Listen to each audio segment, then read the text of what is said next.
So busted through like a leaf in the night. Against his ass is knocked out before the end of the fight. A champion coming through, knocking everything out. This is how if you see, I do nothing for clout. Just like cancer, I'll let nothing take me out. So be respectful when you step foot inside of my house.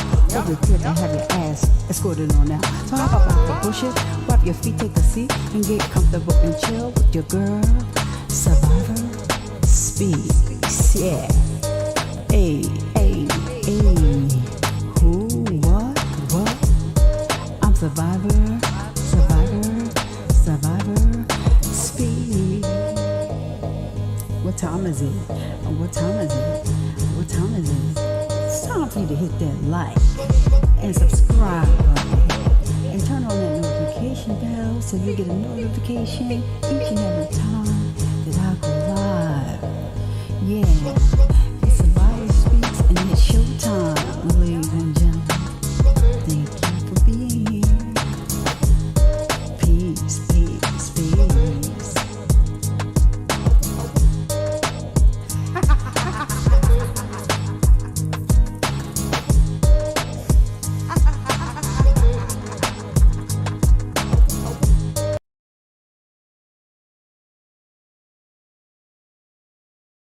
Is being shown to you under Section 107 of the Copyright Act of 1976. Allowances is made for fair use for purposes such as criticism, comment, news reporting, education, and research. Fair use is permitted by copyright statute that might otherwise be infringing.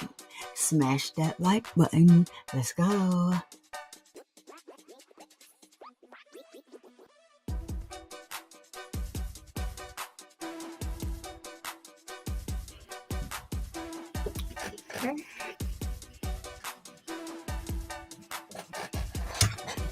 How y'all doing? What's up, good people? It is your favorite breast cancer survivor speaks, back with another live stream. So we are resuming the rewind of the case of Tiffany Moss. It's one of the most chilling and heartbreaking crimes in recent history. So she was a stepmother who did the unthinkable to her 10-year-old stepdaughter, Emani Moss. Hold on one moment. I just turn the music down just a little bit. All right. So, yeah. She did the unthinkable. She unalived her stepdaughter, Emani Moss, which led to a shocking and tragic outcome. The way she was unalived, all the things that led up to her unaliving, and things that occurred afterwards. So, what drove this horrific act? And how did justice unfold? Well, envy and jealousy is what drove the horrific act. I don't see it any other way. And so, justice unfolded in a great way. I think they did a great job on this case. Lord, I don't turn the light off. Put us in the dark. Excuse me. So we have been taking a deep dive into this disturbing true crime case. So if you're joining us for the first time, don't forget to hit that subscribe button and turn on all your notifications so you never miss our live streams or videos. And if you're watching live, jump into the chat. We want to hear your thoughts and questions throughout the show. And so let's see who is in the chat so we can get right to it. All right, so Nesta C, I see you're the only one that's over here, but I have people watching from, is it Twitter?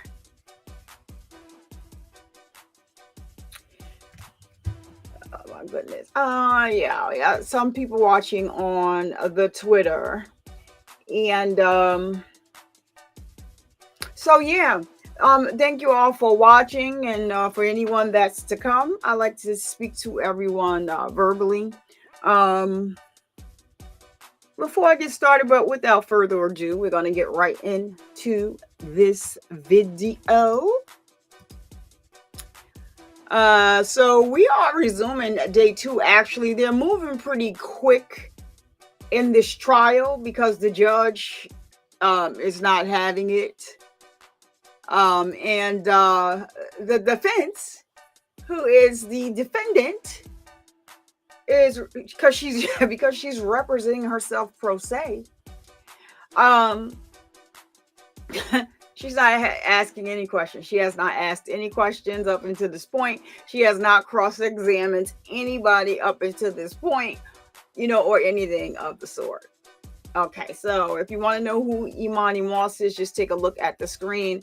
I do have a picture of her up there. Well, there are 2 pictures on one. When she was a little younger and a picture when she was a little older. She was unalived at the age of 10 years old by her step monster. All right, so today I'm gonna try not to get too bothered. I was mad Friday. I was really mad. I mean, anybody that's watching would understand, because the father was on the stand. He has life without the possibility of parole because he did assist and aid, maybe after the fact. I don't know, but hey, Miss 2TS86. I'm going to just call you Miss 2T. Is that okay? Thank you for stopping by and,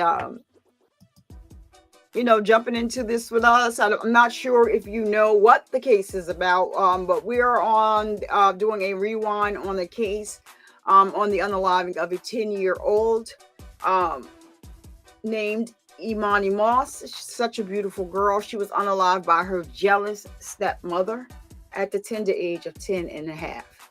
And so, are we 10 minutes in? Because YouTube, where we're not. I don't know. I put the word torture in the description in my video, and YouTube they highlighted it. You can't find something else to say. But that's what happened to her. It was a slow, progressive torture. That's what it was. And so I'm just,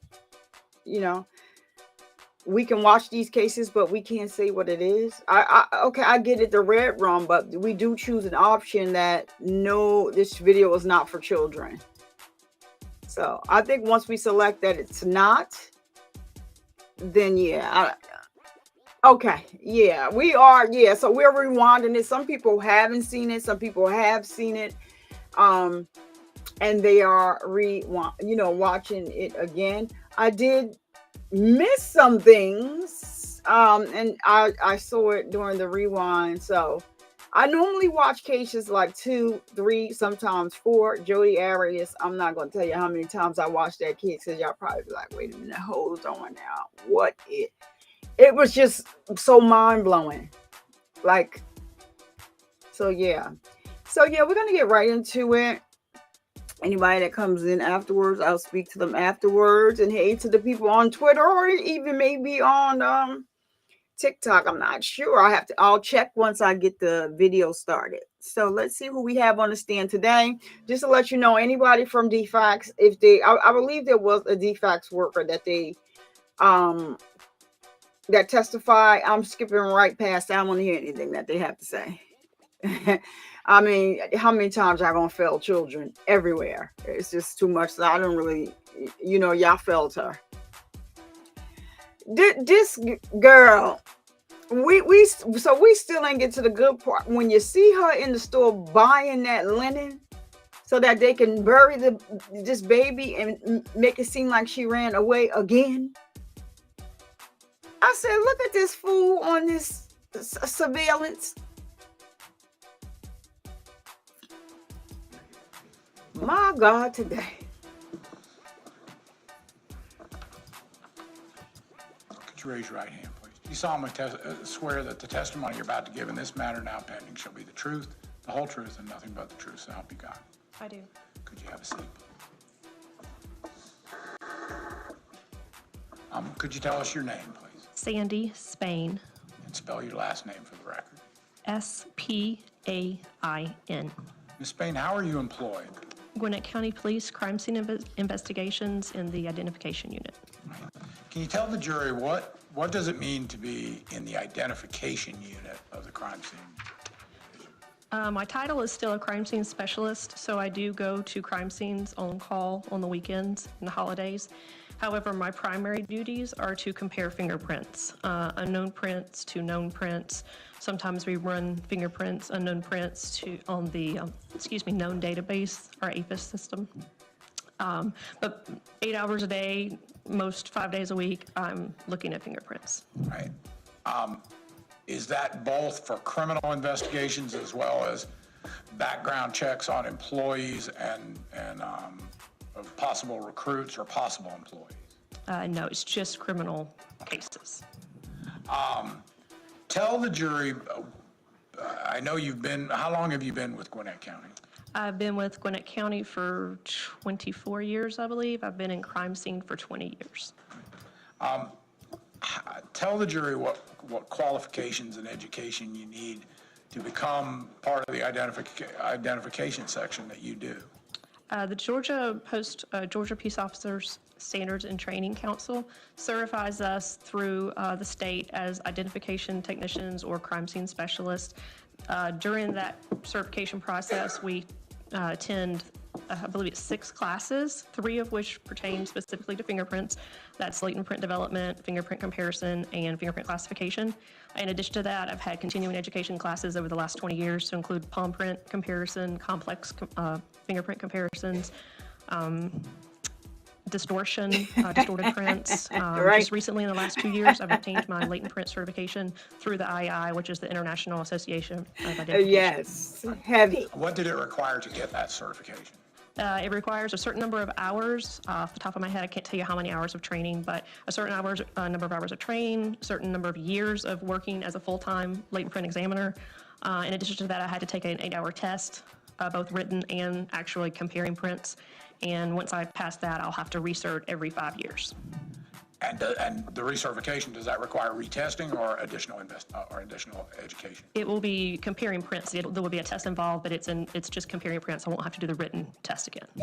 How many, this is going to be a hard question, but how many fingerprints do you think you examine and or compare in an average given work week? It kind of varies. It depends on, I have some cases that it had 125 latents and multiple people to compare it to. So in that particular week, it was a lot. And then other weeks are a little slower. Over the years, I would say I've compared thousands of prints. And have you ever testified in either the Superior Courts of Gwinnett County or courts of this state as a identification fingerprint analyst? Yes, I have testified in both Gwinnett County courts as well as federal court. And have you been admitted as an expert in the field of fingerprint comparison based on your qualifications? I have. I'd like to call your attention to early November of 2013. Were you asked on several levels to participate as a crime scene technician and as a fingerprint comparison expert in the case of the state of Georgia versus Tiffany Moss? Yes, I was. All right, let's start with the crime scene. When you went to how did you get involved as a crime scene investigator? I was the acting supervisor for that weekend, so I was basically filling in. We were very short on supervisors at the time, and so at that time, our specialist 3s were filling in on some weekends. So I was the acting supervisor on call for that weekend when the call came out. Did you respond to the call at the Veranda Place Apartments? Yes. Did you perform any activity or duties as a crime scene technician in addition to what Investigator Finney has already testified to, or in supplement to her work? I was present during the course of the investigation at the scene that day. I did a video recording of the scene and assisted in whatever ways she needed to help process the crime scene. But independently, you did the video, what we call a crime scene video, is that right? That is correct. Later on, and this is what we first want to go into, later on were you asked to make comparisons of a latent print to known prints? Yes, I was. I'd like to show you what I've had marked and admitted as State's Exhibit number 27. If you take a look at 27, and you can open the envelope, and can you identify that exhibit and the contents of the envelope?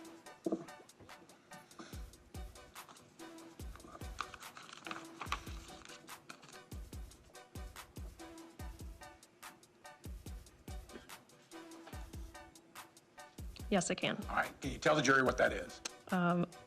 This is the latent print or the latent card that I used for fingerprint comparison to the known prints.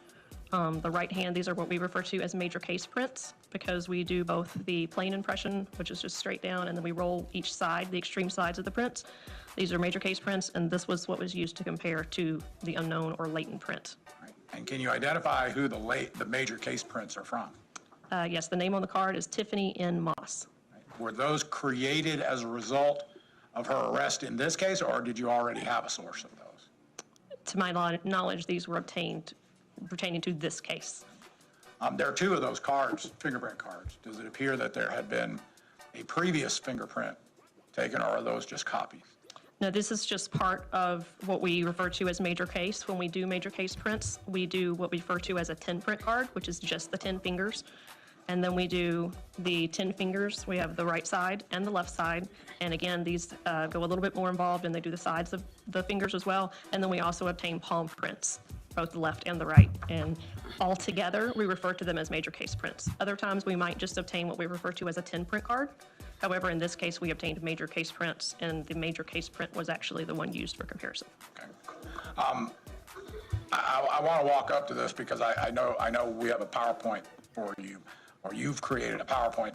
Did you create a PowerPoint that details, first of all, your analysis in this case? Yes, I did. And did you create a PowerPoint presentation that gives the jury some idea of the basis or science of fingerprint analysis and how it's done? Yes, we'll go through the PowerPoint. I'll explain how we affect a comparison. All right. I'm going to show you what I've had marked as State's Exhibit number 29. Can you look at 29 and tell me what that is? This is the DVD that I created with the PowerPoint on, the CD or DVD that I created with the PowerPoint and the case number. All right. And have you checked with that DVD as a copy, and is it a true and accurate copy of the original PowerPoint that you created on, I assume, your work computer? Yes, that is correct. And did you deliver 2 copies of that, or at least 2 copies, to the district attorney? Oh, excuse me, y'all. Sorry. I believe someone actually came to my office and picked it up, but someone from the DA's office picked it up from my office. And when you say it, did you provide 2 copies? Yes, 2 copies. And have you reviewed this copy to make sure that it matches the original that is either on your computer or on a disk? Yes, I checked both to make sure that they would play on a different computer once copied. What was it right there?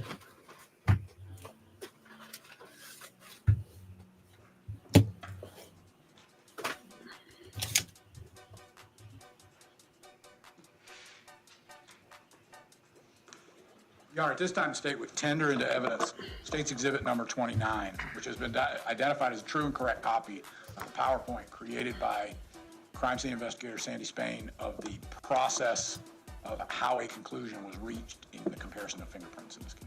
Any objection? States 29 is admitted without objection. I think we're ready to play the PowerPoint. We're ready to try to play the PowerPoint. You may have to call for one slide. You may have to call for the advance of slides. Your Honor, if I might, could I suggest perhaps a 5-minute recess if we get a technical problem? Oh, yeah. What's going Ladies on and with gentlemen, that? Take a short recess. Please remember, you're welcome to be seated. All right. They Welcome back, ladies and gentlemen. they edited it out themselves. Whenever you're ready, sir. Great.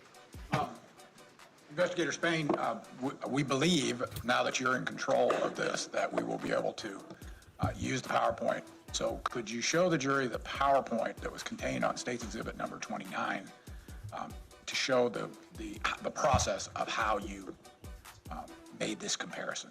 Yes, sir. So this was, after this was done in preparation for court, after the comparison was completed. This just talks a little bit about the process that we go through. We use the ACE-B methodology. It's just an acronym for analysis, comparison, evaluation, and verification.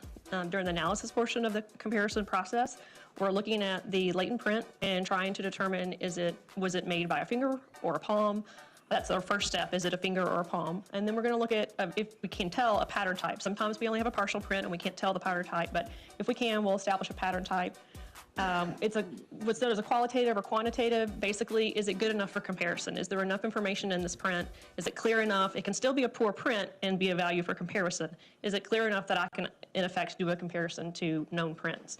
That's all in the analysis stage. The second stage is the comparison, and that's where we're actually comparing physical traits in both prints. We have them side by side. We look at the characteristics in the latent print as well as the known print, and we're looking for certain details, which we'll go over further in the PowerPoint. We're looking in each one to make sure that they're in both and also in the same relative position in both. The next stage is the evaluation, and that's where our conclusion is reached. So either we have reached a conclusion that we have enough in agreement that we feel that this is in fact an identification, it was left by the same finger or the same palm.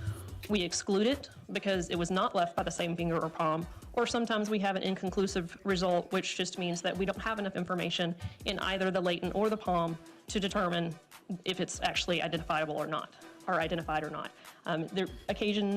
We do have occasions where in the latent is very good in one area, but our known prints are not good in that area.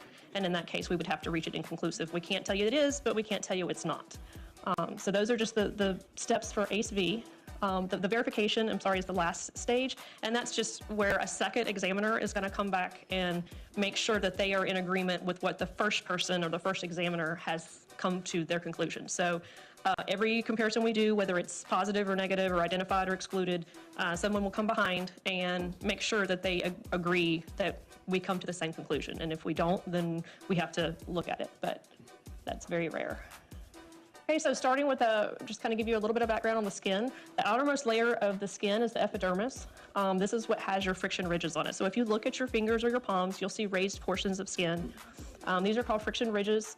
Sometimes they're referred to as mountains. The areas in between are called furrows or valleys.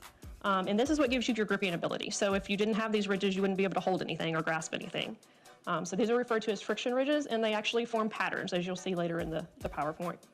These ridges may leave an impression when you touch a surface. So on each of these ridges, you have sweat pores. Your sweat exudes through these pores and covers these ridges. And then as you touch something, it's possible that you can leave a print on whatever surface it is that you've touched.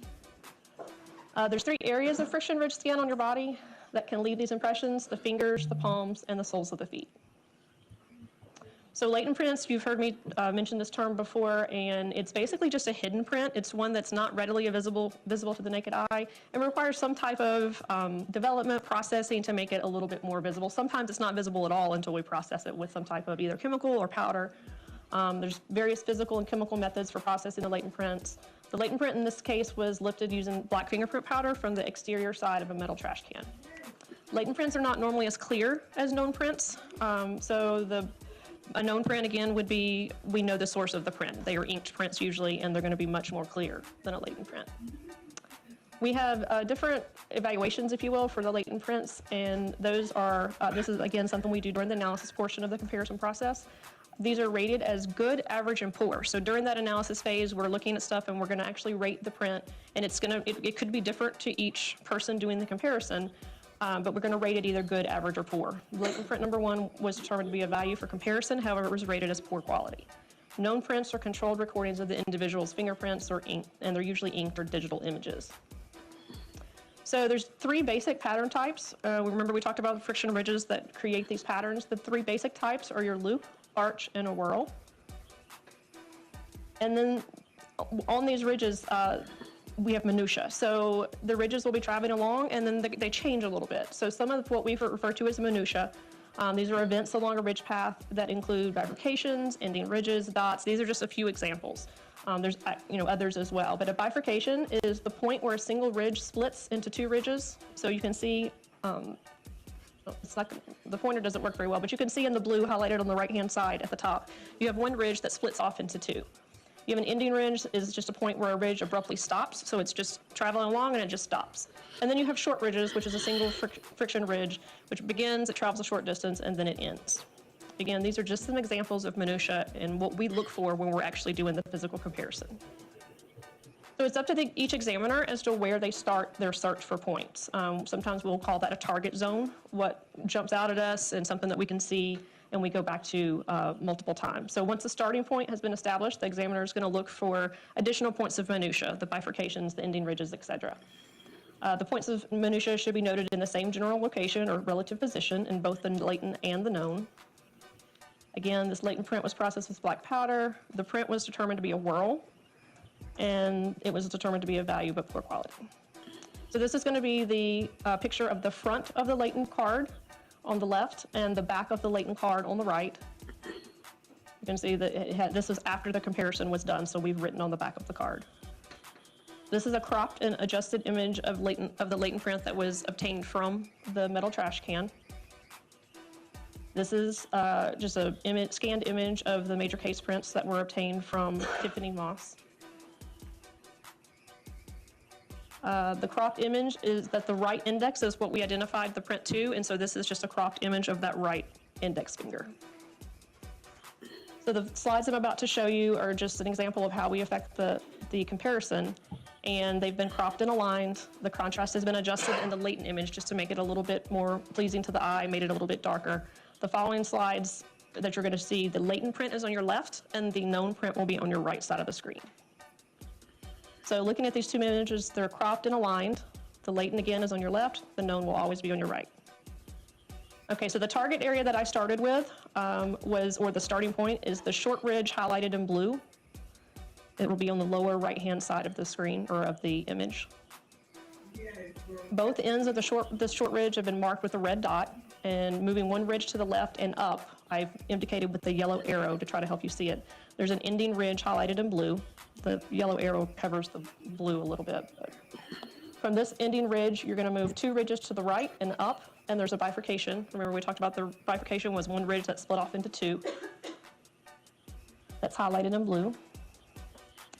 Just for easier viewing to make it to the other side of the print, I went back down to the previous mentioned ending ridge, and moving from that ridge 13 ridges to the left and slightly down, there's an ending ridge highlighted in blue. Moving two ridges to the right and slightly up, there's an ending ridge, also highlighted in blue. Moving one ridge to the right and up, there's a bifurcation. Moving one ridge to the left and up, there's a bifurcation which bifurcates a second time. This is also highlighted in blue.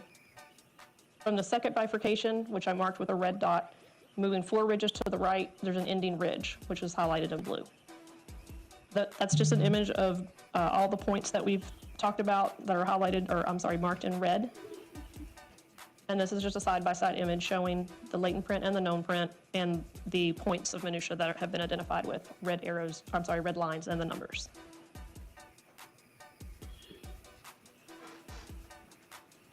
Investigator Spain,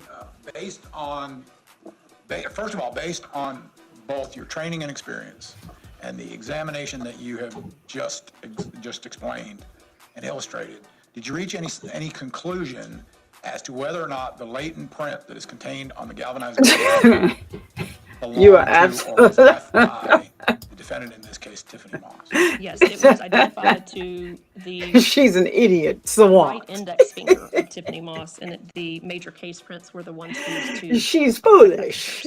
Were you also asked to make a comparison with another set of prints? Yes, And whose prints were those identified as?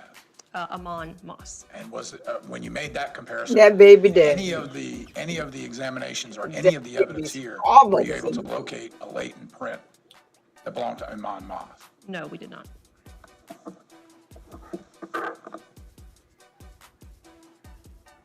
All right, we're going to switch from from comparison expert to crime scene expert. You've earlier testified that you took the crime scene video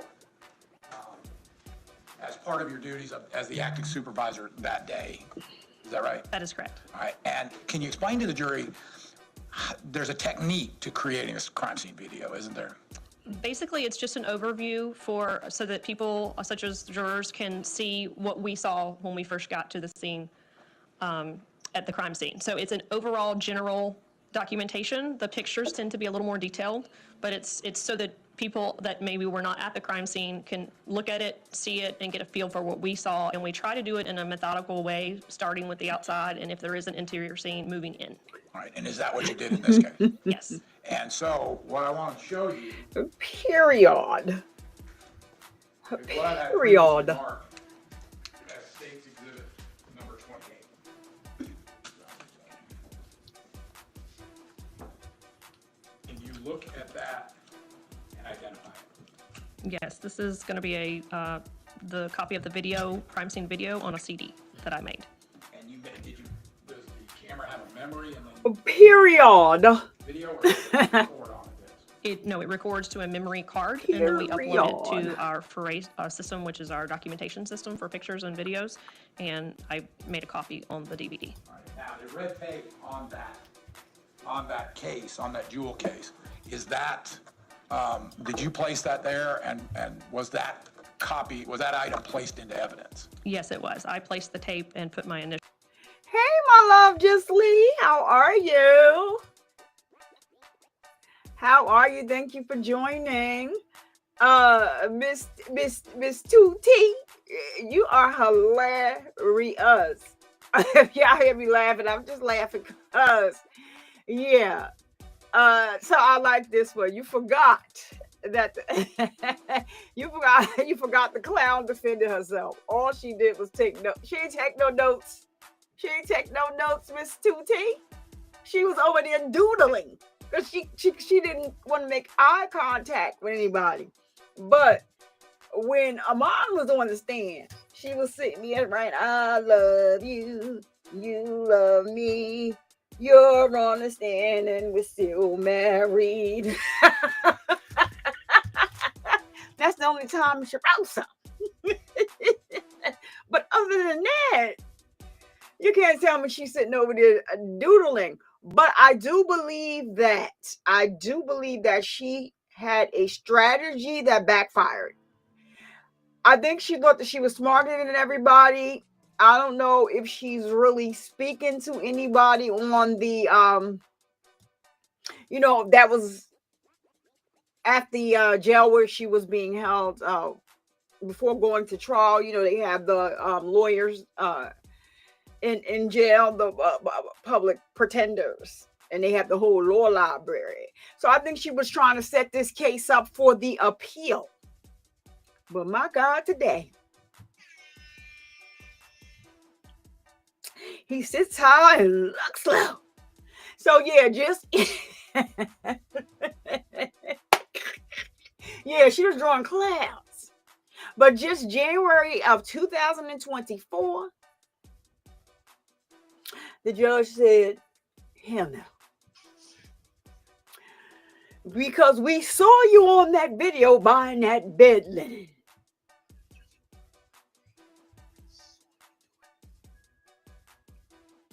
And basically, Emani got on the stage and basically, he had to do something because he didn't do nothing when his baby was alive. So, I saw Just Lee. That gave me the perfect opportunity to stop, bring you up to speed, say hello to you verbally, because I like to speak to everybody verbally. Shout out to the people that are watching over on Twitter. I do appreciate you. The public pretenders. Oh, yeah. They got public pretenders in jail, girl. Now, some of them know what they're talking about. Now, they should have went to school to be attorneys. But, girl, some of them be in there talking hogwash, girl. But they have a law library where they can look up the law and other cases and things that happen. It's not really, well, I think probably now that they have the tablets, it's probably different. But when I worked in corrections, they had to go to the law library. But now, with technology and all, they get tablets and stuff like that. But that one, she not writing nothing. But I do think that this was a part strategy that blew up in her face. Because you see, normally when people talk about the DP, I can't even say it because YouTube might strike my video. The DP, you get what I'm saying now. Because this is the DP case. Normally, when I'll be like, oh no, I'm not, I'm not God, I'm not going there. But the people have spoken, and that was, the Lord let the people speak through him. And that's what she got. But when I saw her date pass, I went on there April 2009. She's still breathing. Oh, Lord. And I was checking like a fool over. You should have seen me. I was looking for this girl. Did she get the injection yet? Is she alive? Well, she's still alive. She's still alive with an evil child. Let me just play the video. I said today I wasn't going. I wasn't gonna reel off and go off. I think the last time we watched the trial was that the husband, little Daryl, came and was on the stand. Put your hand up there. Do you swear to tell the truth? Yeah, my name is Lil Daryl. Mm-hmm. And they finished, and he's still sitting there. The attorney turned around and turned back around. He was like, "Oh, you can put your head down." My name is Lil Daryl. That's my wife. He's still claiming her. Oh gosh, he's still claiming her. He said it with conviction. Are you still married? Yes, that's my wife. Mm-hmm. My name is Lil Daryl. That's my wife, Celie. Mm-hmm. Mm-hmm. Oh, master home now. Let me go, y'all. I got too much. I'm sorry. Officials on partially on the tape and partially on the disc itself. Or I'm sorry, the case. I'm sorry. Yes. In Georgia, yes. Exhibit number 20A. Yes. Can you identify 20? Just pure evil. Appears to be What is wrong a with disc you? with scene photos from this case. 13-099288. No emotion. She showed absolutely no emotion, remorse. Only thing she did was laugh. She laughed every now and again. She laughed, even when they sentenced I her. have not viewed that. She laughed. I'm smarter than y'all. I'm gonna get this on appeal. We always check it to make sure that it will play back prior to putting it into evidence. The joke is on that hairstyle she got. Tender into evidence state's exhibit number 28. Okay. 28A. But I would like Ooh, to this see case the burnt me up so bad. original and play that. Any objections? States 20, 17 minutes. states 28 and 28A are each admitted without objection. Can we take a moment and open 28? I love the respect they give each other in this court. Because after the ASAP Rocky trial, yeah, I'm still drawing up the documents. We are suing ASAP Relly. We are for a whole slew of things. Ooh, we are suing. We need our time back with pain and suffering and all that. The picture of him walking through the airport looking like a hood booger, it was not enough. Well, no. The laughing didn't give me insane, Miss 2T. The laughing did not give me insane. It didn't. She was just laughing. It wasn't even a nervous laugh to me.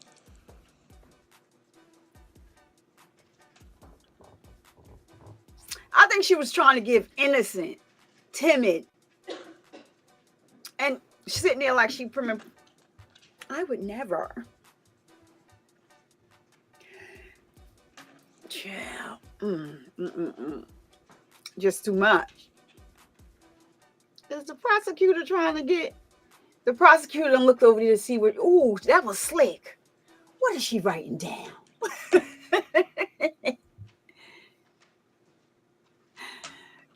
It ain't over yet. It's not even over yet.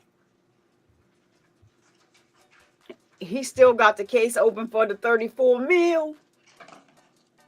He better get back out there and start selling them peaches again. Yes, sir. He was selling peaches. I hope that didn't go over your head. Him and his girlfriend. Not the peaches that you eat either. Peaches, chicas. Chicas, peaches. He removed state's exhibit Oh, number 28. You think Tiffany crazy? 20, 29, 28. And at this time, Your Honor, Is her mama now in we the successfully opened it, gallery I'd like to play today it yet? for the jury. No, her Yes, sir. mama's not there. Now, Investigator Spain, is there Hey, sound to this video? No, there Rebecca! should not be. Is that part of the policy of the Gwinnett County Police Department? They Correct. don't put sound on it? We use a sound You for ain't our missed mic much, plug so that it Rebecca. doesn't You pick ain't up missed outside sound. much.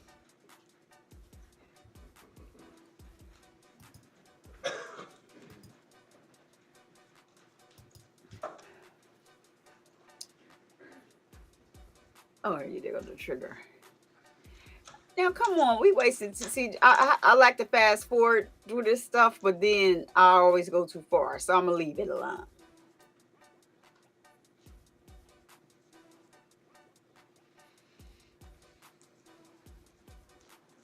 But Miss 2T, do you see when they show her the pictures, even the graphic one? She looked like she looking through a family photo book.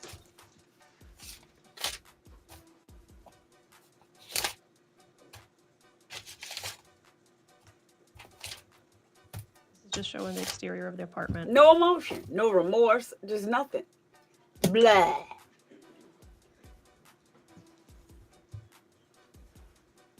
Moving across the parking lot to where the trash can and Oh, maybe they're not garbage bags were showing this found. part because no,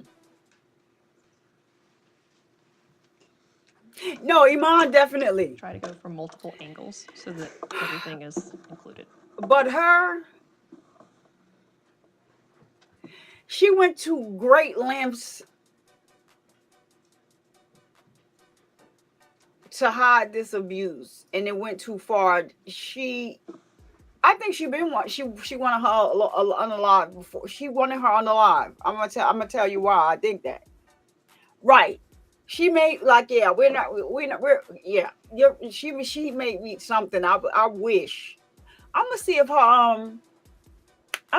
her records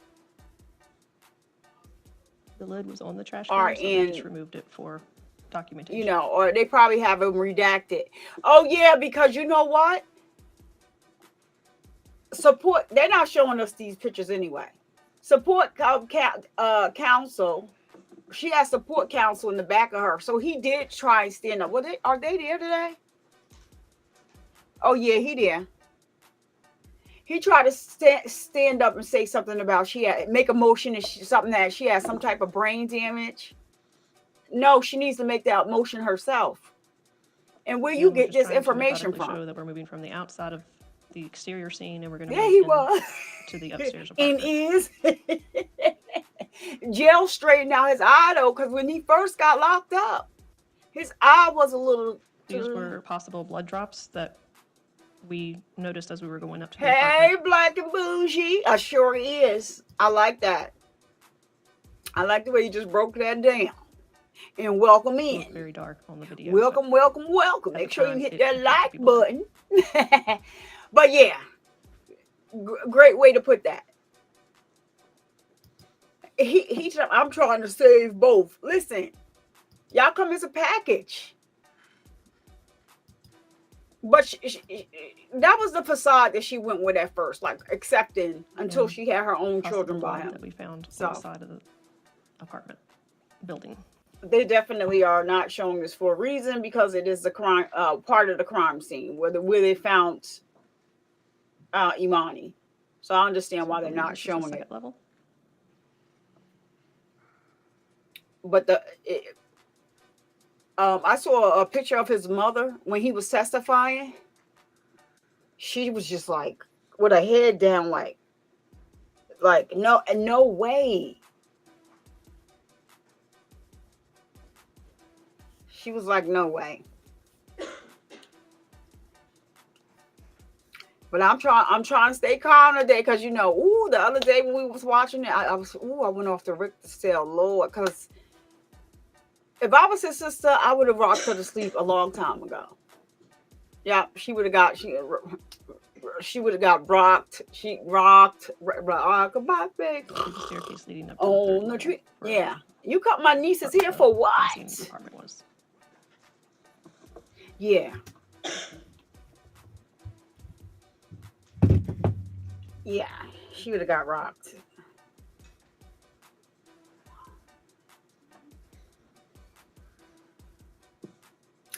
Oh, you know what? Let me see something.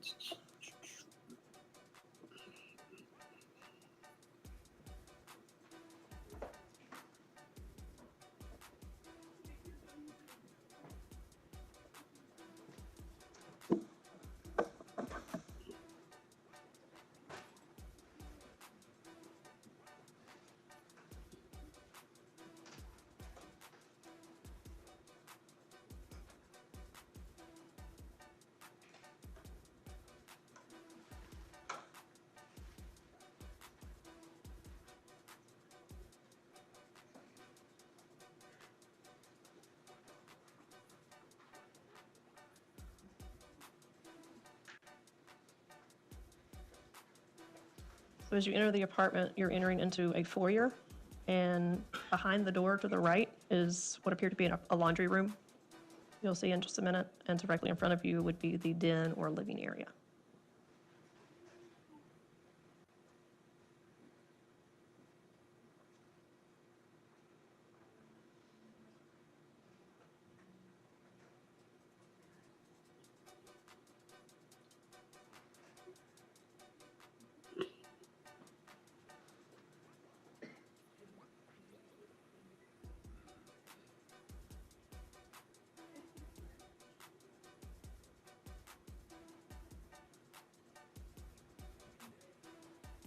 It's going to be the front door to the apartment, the back of the front door.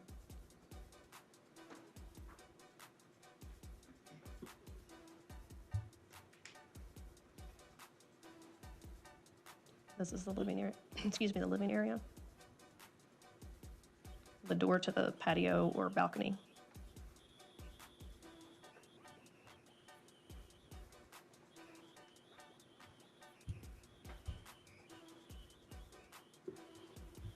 Try to document the scene as we find it with the lights as they are. So if there's areas that are dark or appear more dark than others, it's because we didn't turn on the lights before we take pictures. At some point we'll turn the lights on, but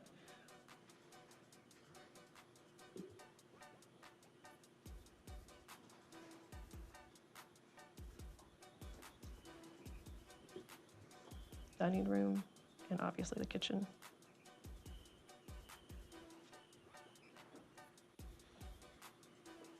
This is the main hallway leading back to the remainder of the apartment. The first room on the left appeared to be a child's room. It had a crib and a toddler bed, some toys and clothing for small children.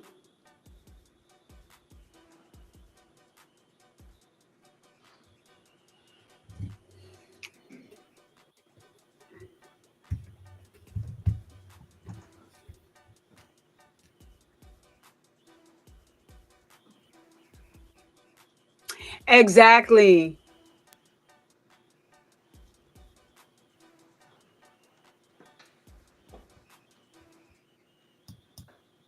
This part right here. She petitioned them in the courts. Actually, she petitioned the court because she had custody of her for 6 months because the same person that's sitting over there abused her. Moving down And the she hallway, ran away. I believe the next room on the right, or first room on the right, is going to be the bathroom. So when they turned custody back over to what was turning custody back over, she petitioned the court and was like, "No, I want to keep her here." Just foolish.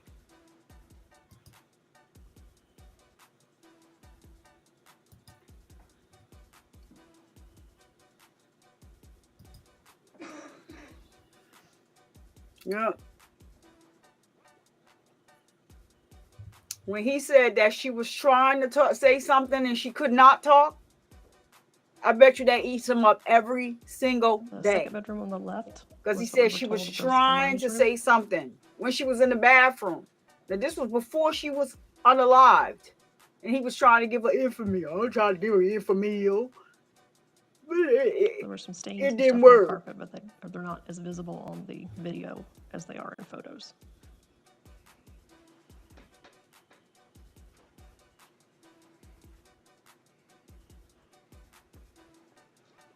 That's what I'm trying to show when I'm videoing the floor.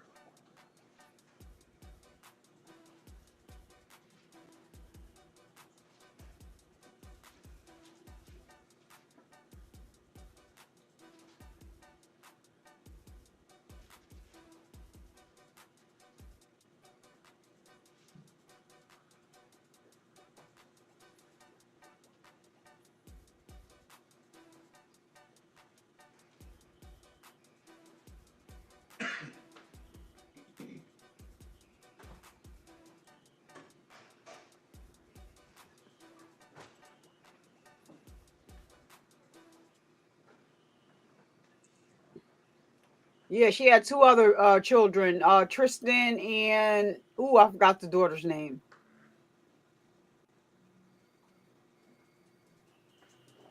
She lost the appeal, Black and Bougie, in January of 2024. The judge said no. But I forget how many chances they get at an appeal. And from what I remember, that would have been like her first appeal decision. I don't know. What appeared to be some type of office. Oh, now they're gonna show There's a computer pictures. in here. Was a note on the wall that class rules.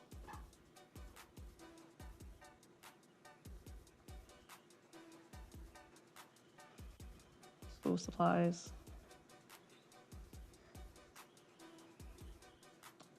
Try your best, smile, stay motivated, and have fun were the class rules. That was for show. Going straight back, this is going to be what appeared to be the master bedroom.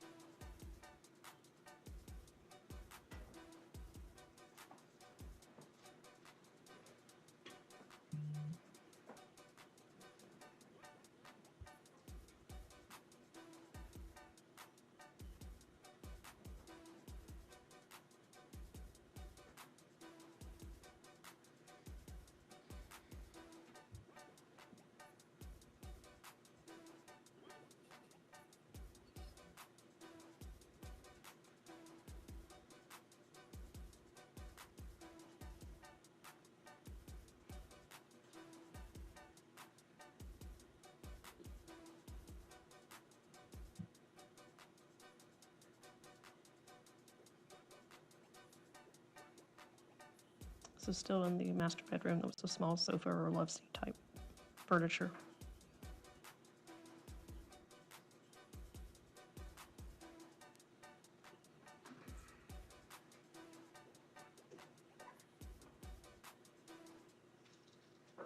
Master bedroom closet.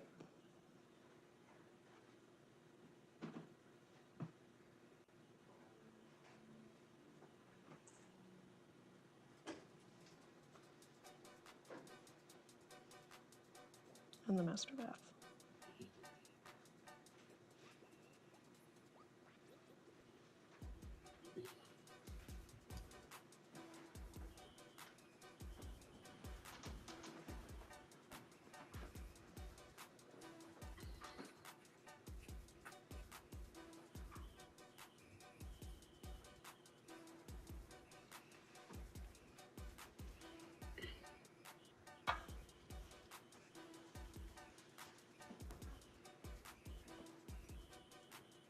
This is moving back into the dining rooms. It's a kind of an open floor plan with the dining room, living area, and the kitchen. We're moving into the kitchen at this point. Those items had been pulled out from underneath the sink by one of our specialists.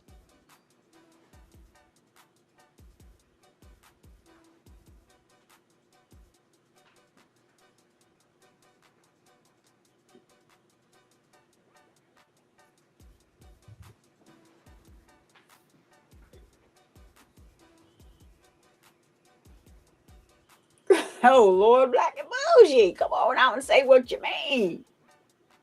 Walmart receipt. She don't care.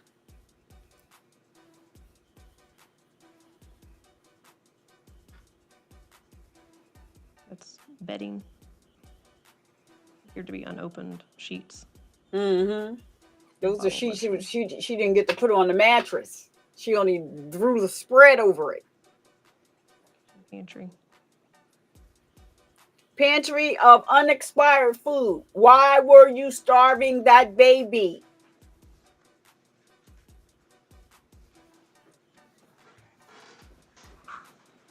Oh, power media player.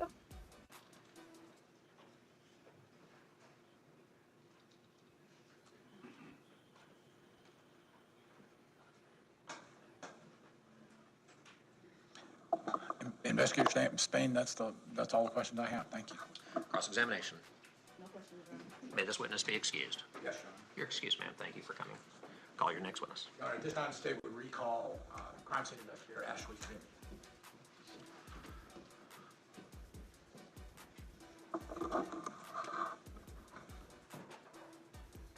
Will you need the screen for this witness? No, Your Honor.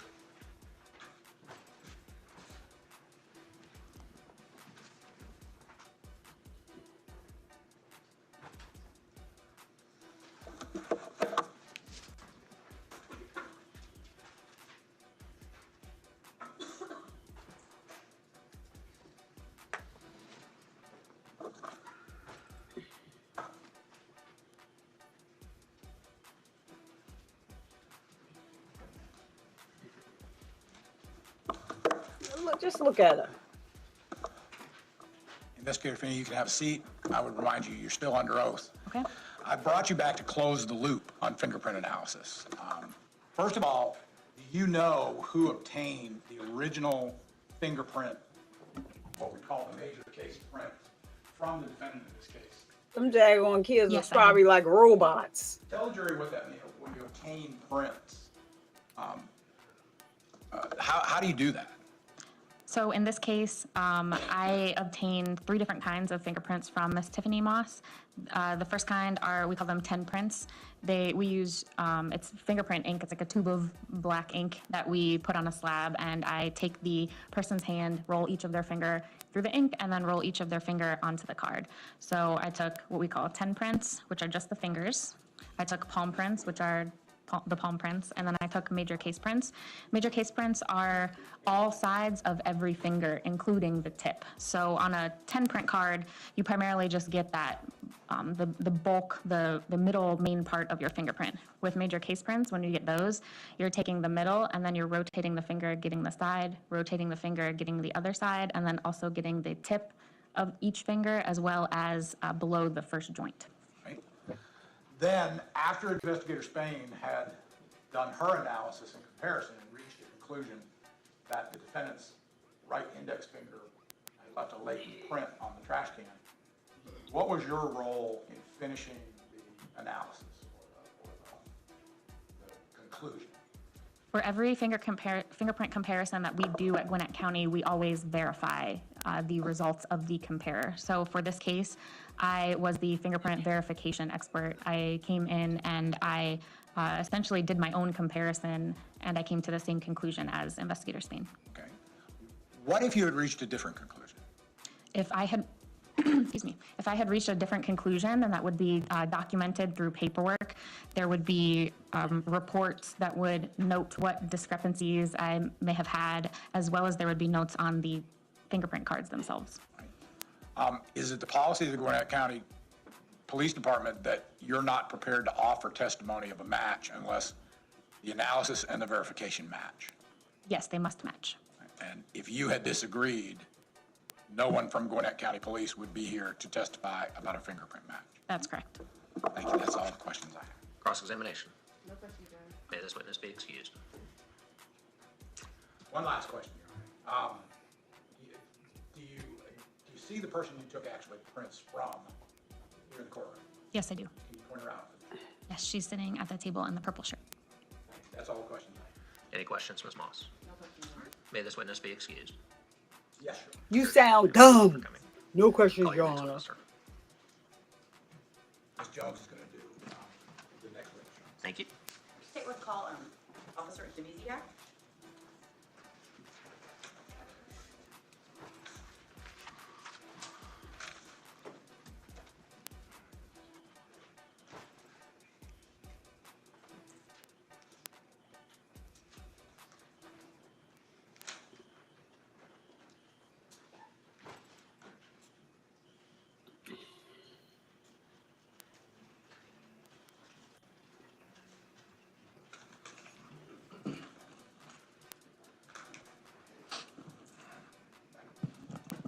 Yeah, the house, it looked like it was cold.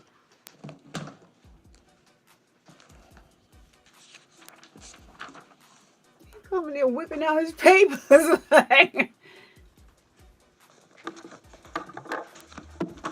your right hand, please, sir. Do you swear from the testimony you're about to give today in the state of Georgia versus Tiffany Moss will be the truth, the whole truth, and nothing but the truth, so help you God? I do. If you could please state your name for the court and for the jury, please. Mario Dvizak. And Officer Divisiak, where are you employed? Currently, I'm employed with the Gwinnett County School Police Department How long have you been with Gwinnett County School Police? since 2014. Prior to 2014, where did you work? Starting in 2007, I was I employed even with be the trying. They just get on my nerves. What did your roles with the Gwinnett County Police Department include? Police Academy. I was assigned to the uniform division where I worked zones, answering calls for assistance or working accidents. You know, with, 2013, I was transferred over to let the me get my criminal dates out because investigation it's division. I was assigned to the 2014. electronic and financial crimes Hold on. unit as a detective. It's my notes. Furthermore, in that unit, I was assigned to the computer forensics lab. What exactly is the computer forensic lab at the Gwinnett County Police Department? The computer forensics lab handles any kind of case involving any kind of electronic equipment, such as retrieving evidence from cell phones or computers.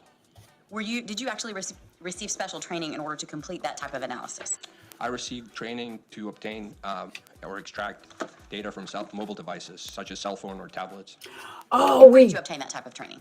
I obtained it oh through we may be Cellbrite, getting the in pictures and the SW, North text Carolina. messages. Ooh. There was a training hosted by Cellbrite. Cellbrite is a company that makes software and hardware used to extract data from such devices. And did you in fact complete that course regarding Cellbrite? I did. As a result of completing that course in Cellbrite, were you able to perform those type of examinations on phones that might come into the police department as evidence? Yes, ma'am. How many times would you say that you actually utilized that training in phone examination? From the date I was trained, Yes, sir. until I still do it for the schools, so a couple of get a hundred little phones and other water. devices. And with regard to your Little time there, water. let me ask you this first. When you were at the police department, how would a phone or device normally come to you for examination? So the way our workflow worked is a detective from whatever unit would submit a request. Usually it's a PDF file that would be attached to an email requesting a device to be examined, such as a cell phone. We would receive it in a computer forensics lab and make sure that we have time to do it, because a lot of them you have to obtain a search warrant to do them if they're not a consent. So once we establish communication with the detective, we would let him know when to bring the phone, and then we would do the phone whenever the warrant is obtained or the consent is obtained. And in this, going to November of 2013, did you receive a phone to do an examination on in this particular case? Yes, Detective Flynn submitted a request to the computer forensics lab to do an examination of a phone. Just a second.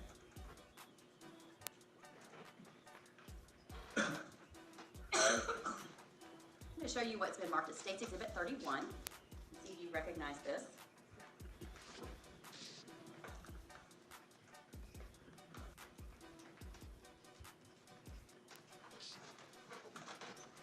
I'm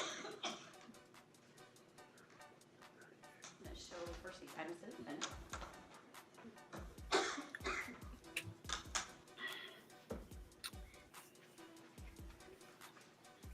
Is he gonna talk about the text messages? Maybe just. I'm going to approach you on. May? I'm going to show you what's been marked as State's Exhibit number 31 and ask you if you can identify that, please. Yes, this appears to be the cell phone that was requested to be done. The cell phone you'll never hold again. When you obtain something like that, That you does will it come never to text from in again. a sealed capacity or something of that nature as well? It depends. If the detective went to the evidence unit and signed the phone out, it would usually arrive like this. Or if they have obtained it from a consent form, it would just be handed over to us like this. In this particular case, did a search warrant actually, did it actually accompany the phone in order for you to do the examination? Yes, ma'am. And was the search warrant, what was it for? It was for a mobile device. And did you then obtain the same mobile device and then ultimately use it for examination? Yes, the device, according to my report, was brought to the computer lab by Detective Flynn. And let me ask you this. You said that you have performed a couple of hundred Cellbrite extractions. Can you explain to the jury, when you get a phone like that, what do you then do in your process? Once we obtain the phone, I photograph the phone to notice any kind of damage or marks on it. Also to note the serial number on the phone, along with any kind of SIM cards or data cards that have been inserted in the phone. Once that's established, we put the phone in what's called a Ramsey test enclosure. It's pretty much a box with a lid that once you put the phone in and close it and lock it, it blocks any kind of wireless signal to come to it, either be like the cell signal to have reception or a Wi-Fi.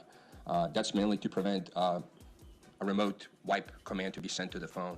Once we turn on the phone, we notice if it's password locked or anything, or we attempt to put it in what's called airplane mode to isolate it from the network so it can't be remotely wiped.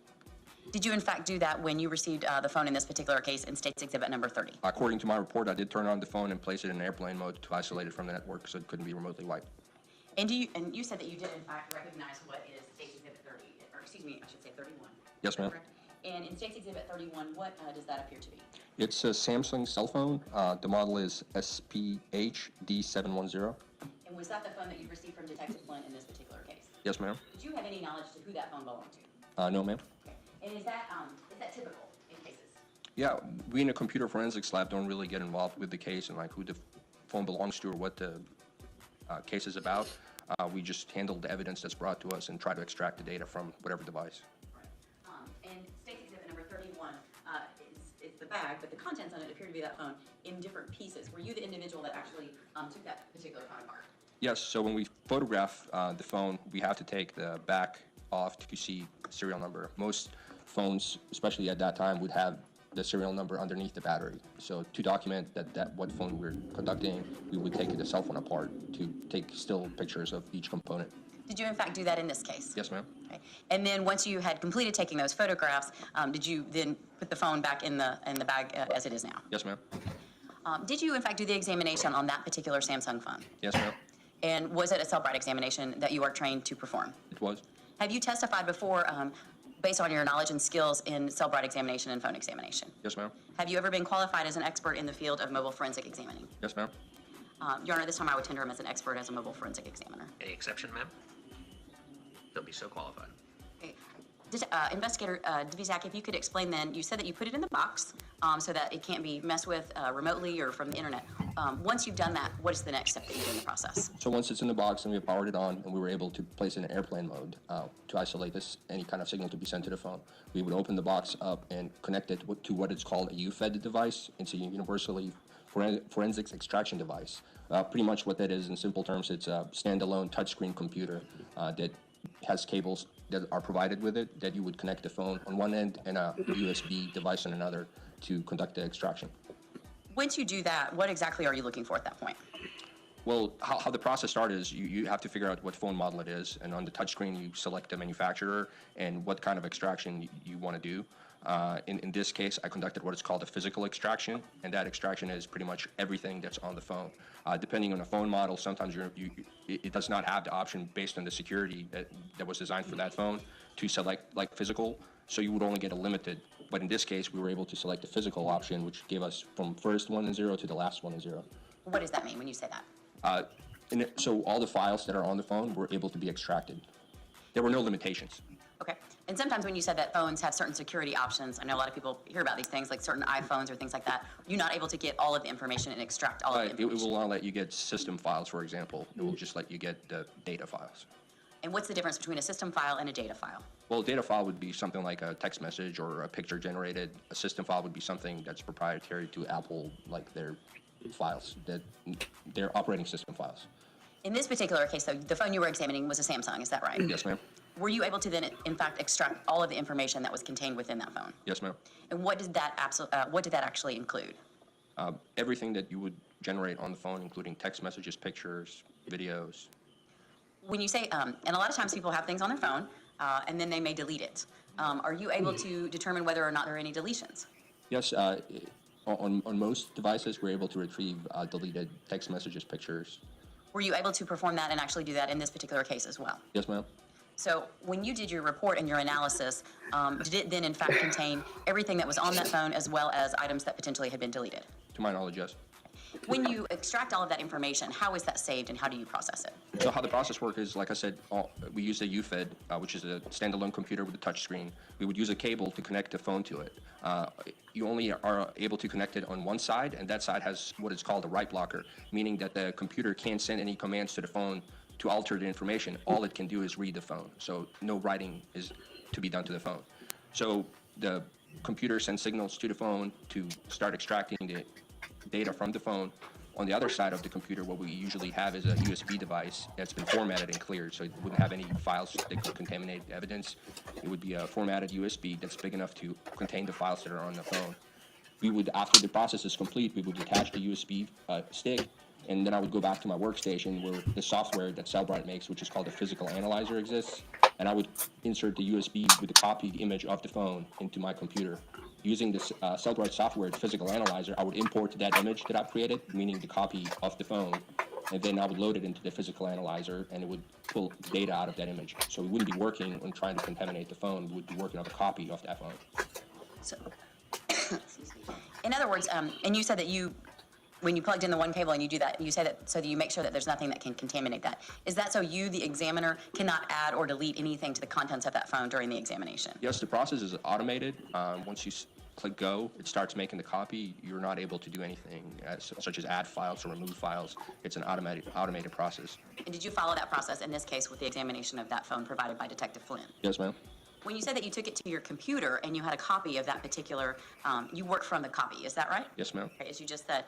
And the reason for that is why again? So that's how it's designed for at one, and two is so you wouldn't connect the phone to your computer and possibly alter any kind of information, because with every computer they're not write blocked. Like I said, the one that's provided by Cellbrite is write blocked. So when you connect it to one side, the computer won't let you write anything to the phone. It's to preserve the evidence. And once you then worked with what you had on your computer, what do you do with it at that point? Like I said, I imported it into the physical analyzer software, and it generates a report for the investigator. Once it's out there, which goes into the image. it is out there.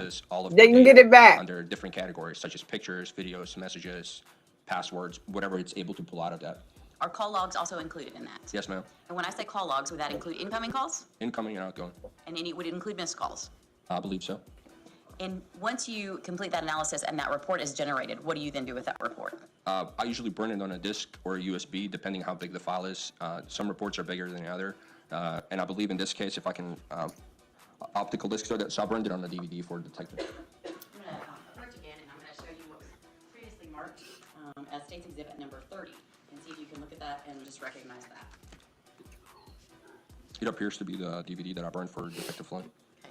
And you created an original, and then you gave it to him for his analysis. Is that right? Yes, because like we said earlier, we don't get involved in the case, so we don't know what the detective is looking for. So they would do the examination of the report I generated. So any type of calls, text messages, videos. Oh, I didn't know that. That you pulled would be contained on State's Exhibit number 30 for Detective Flynn to analyze. Yes, ma'am. Did you in fact provide State's Exhibit number 30 to Detective Flynn once you had completed your cell extraction? 32 being the DVD. Yes, ma'am. Your Honor, at this time, the state would seek to admit into evidence State's Exhibit number 30, which is the cell extraction conducted by this witness, as well as State's Exhibit number 31 that he identified as the phone that he received from Detective Flynn for examination. Any objection?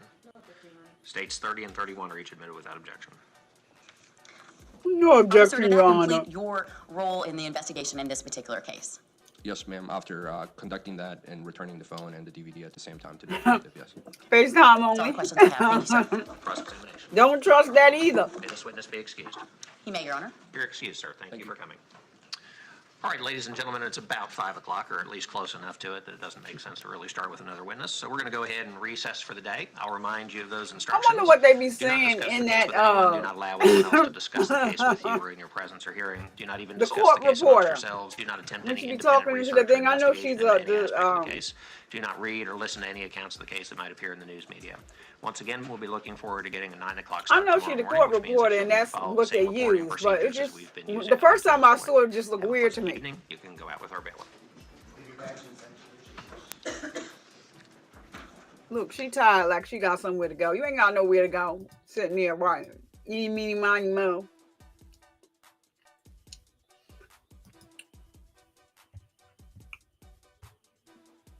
Eeny, meeny, miny, mo.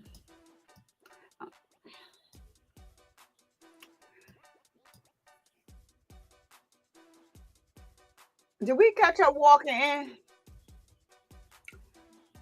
Did we catch her walking in? Because she's a hot mess. Let me see if she walked in yet, y'all. I like to see her. I like to see her walking in because she had a smirk on her face sometime. But I think this she may have brought her in already. Oh no, here she comes. We're returning Okay, to polka 18 dot. 1541-1 Come State through, of Georgia polka versus dot. Tiffany Moss. The defendant's press along with standby counsel. State's counsel's present as well. Ma'am, you're standing like you want to talk to me. You better come on. Oh God, here go these damn standby attorneys. Y'all can't say nothing. She don't want y'all to be her attorney. So whatever we can do before the break, whatever it's the earliest convenience report. So I wanted to just put that. Look how he looking. Can you give me some sense of the general reason for the need for that? We need to convey to the court some things that we may not. Rebecca.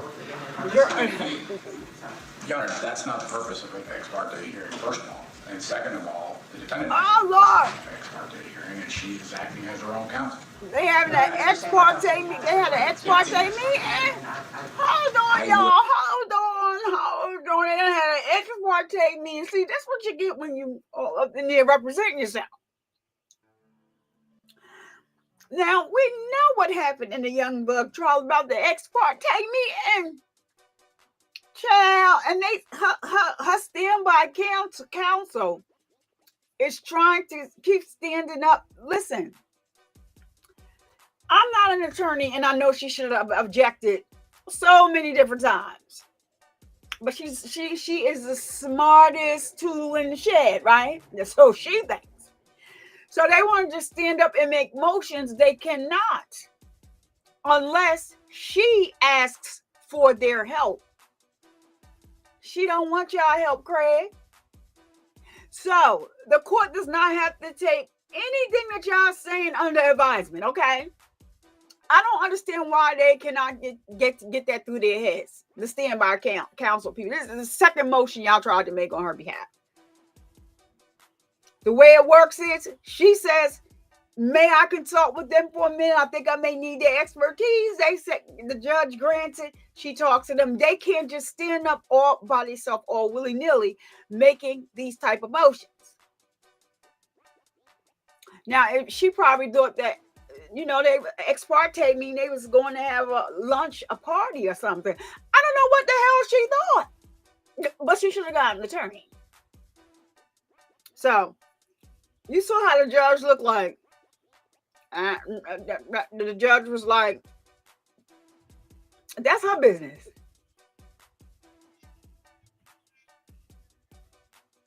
She should have got a real damn attorney. But her thing was she wasn't going to defend herself. She wasn't going to say anything. So yeah, to piggyback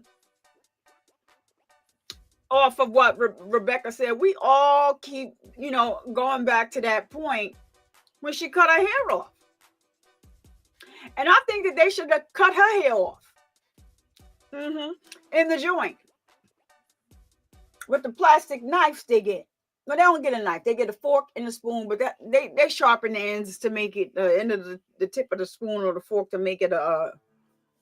Oh gosh, it just went through my head and left. The things they make in jail. But it'll come back to me. Y'all know I got chemo fog brain. Shank. Somebody should have made it and cut her damn hair off.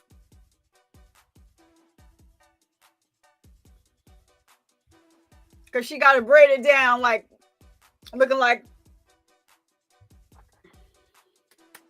me and you was never born, my Quintana. Keep my sister away from me, my Quintana. Yeah, looking like, silly. Nothing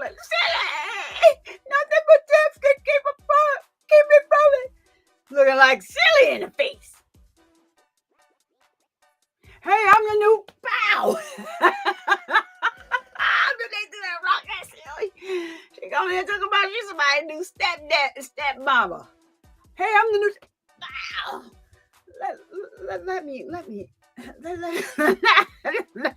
She just reminded me. Shank, yeah, Shank. Silly, lady. I never go to mama. Would argue that, Judge. There's no citation authority for that. I would argue that as her standby counsel, she does not have the right to ask for a public hearing unless the defendant concurs. Lord, The citation of the counsel is 465 U.S. 168. Also, I discussed it with Ms. Moss, and she's authorized me to. how he died? Is that correct, Ms. top Moss? man. Your Honor, I'm not satisfied with that. I'll I inquire. love that movie. Just I'm have a seat, sorry. ma'am. Ms. Moss, The book was better. are you aware of this request, and is it made at your behest? Yes, Your Honor. Oh, wait. We'll return to it here when I have the opportunity to do so. Oh, okay. She One done other talked matter to that them we're in going the to need book. to take up, a potential juror issue. Last night, as the jurors were leaving, they apparently walked past a television that may have had some news coverage playing. I'm So sure. it doesn't affect all the jurors, but it's my intention to bring in those that are potentially affected and ask them a few questions about what it is that they might have seen in that news broadcast as they were being Judge, escorted it ain't out of the gonna building change yesterday. nothing. We'll begin with juror. Please bring him and him alone in. Judge, it's not going to change the outcome. Cover all the appeal bases. We get it. We get it. This is a 403, a waste of time. We get it done. But how are you, sir? Sir, as I understand it, as you were leaving the courthouse yesterday, you may have walked past a television that was on. Did you hear or see anything related to this case on that Yes, I television? did. Yes, I did. Any questions? Actually, I was on my, there was some commotion going on, and I was on my phone talking to my Right. wife, so I didn't see what was going on. Okay. Any questions by the state? No, Your Honor. By the defense? Thank you for coming, No, sir. Your Honor. Don't discuss Look this with up. your No, fellow Your Honor. jurors. Please bring me. I'm fine. As I understand it, as you were walking out of the courthouse yesterday, you might have walked past a television that was on. Did you hear or see anything connected with this case? Look at Cat Daddy asleep in the bed. Who is that? She was really rude for no reason. So she tried to turn it off, but no, we didn't do anything. Okay. Any questions by the state? No, Your Honor. By the defense? Thank you very much. I was Don't like, I discuss this walked with your by and I fellow saw the jurors. color Please bring me- purple. Oh, yeah, it was clean. It was on the part. Ceiling was on it. Is it What was did you say? that Iman, I still witness. Okay. Was it like a television news broadcast of what occurred here in the courthouse or in the courtroom? Yes. So it's something you already saw live and in person, is that right? It's something that I saw. Is there anything else about the case that was discussed? Doug? All right. Any questions by the 403, state? Your Honor. Since you saw it live, can you put aside first of all, did you see just the video? Did you hear any audio? It's just a video. Okay, so you didn't hear any of the testimony, is that right? There was noise, but I didn't hear it. Okay. And as a judge, as you've answered the judge, you heard the testimony Yes. here in the courtroom.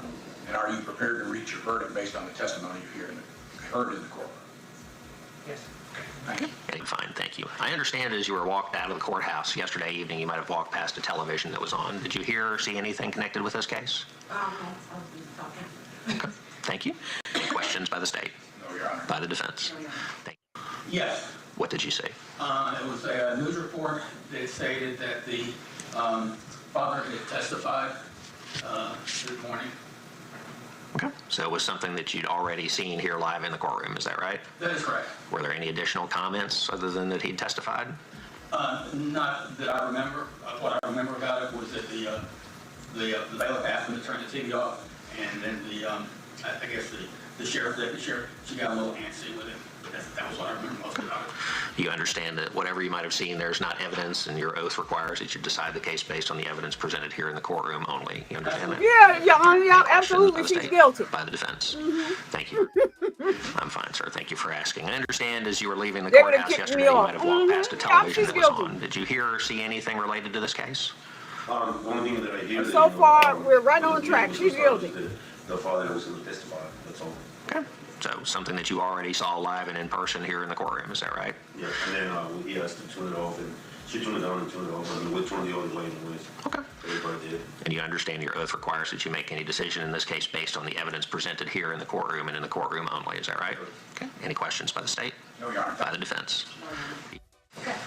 As I understand it, you may have been walked out past a television that was on when you were leaving the courthouse yesterday. Did you hear or see anything connected with Why this would case? they have the TV I on? saw that it came up on the news, I looked away, and did not pay attention to what was being said.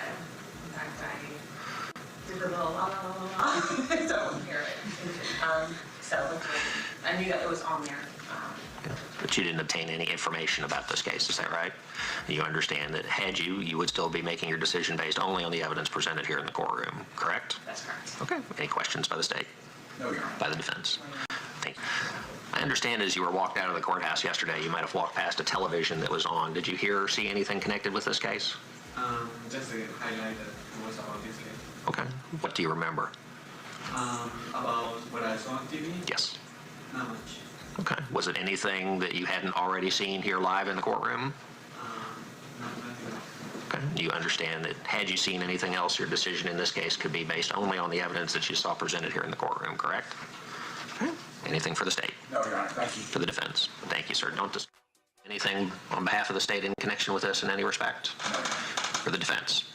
Very good. The court would find that there's been no juror misconduct. The court also find there was no improper influence on any of the jurors connected with the case. You better so say they that. all remain fair and impartial. None of that has substantially impaired their ability to He- continue yeah, on he- as jurors in this case. And each of them, to the extent that they saw or heard anything at all, understand that the decision that they would make in this case would be based only on the evidence presented in this courtroom. All right. Thank you all very much. Is the state ready to proceed?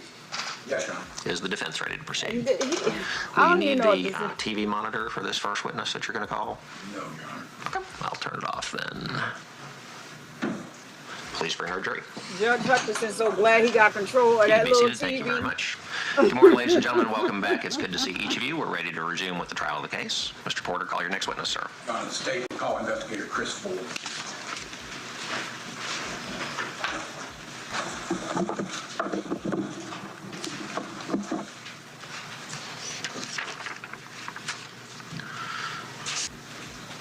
You can take the witness stand there, Scotty.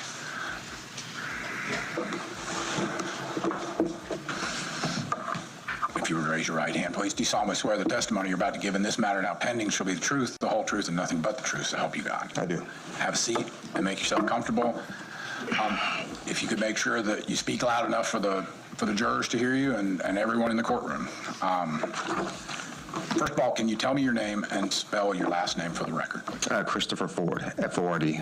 And how are you currently employed? I'm an investigator with the Gwinnett County District Attorney's Office. And what are your duties with the Gwinnett County District Attorney's Office? I'm a computer forensics examiner. All right. We're going to get to your qualifications in a minute, but I want to talk about your experience. Prior to working at the District Attorney's Office, how were you employed? With the Gwinnett County Police Department. And what were your duties at the Gwinnett County Police Department? I was a detective assigned to the computer forensics lab as an examiner there as well. All right. Do you have any other prior information technology experience beside what you've just described? Yes, sir. I have 10 years of sysadmin, network admin, server infrastructure in the corporate world. And was that prior to you becoming a police officer? It was in between my police officer jobs in my career, yes. Okay. And I'd like, first of all, for you to talk about what type of training and education you have had that assists you or qualifies you to do your job both at the police department and in the district attorney's office. Besides all my civilian certifications dealing with Microsoft and networks, specifically for the forensic applications I've gone through, Windows forensics, Mac forensics level 1 and 2. I do cell phone forensics. I've been to several cell phone classes. Call data mapping with towers, cell towers, video, audio forensics. So I've been in specialty classes dealing with video and audio files and trying to recreate those.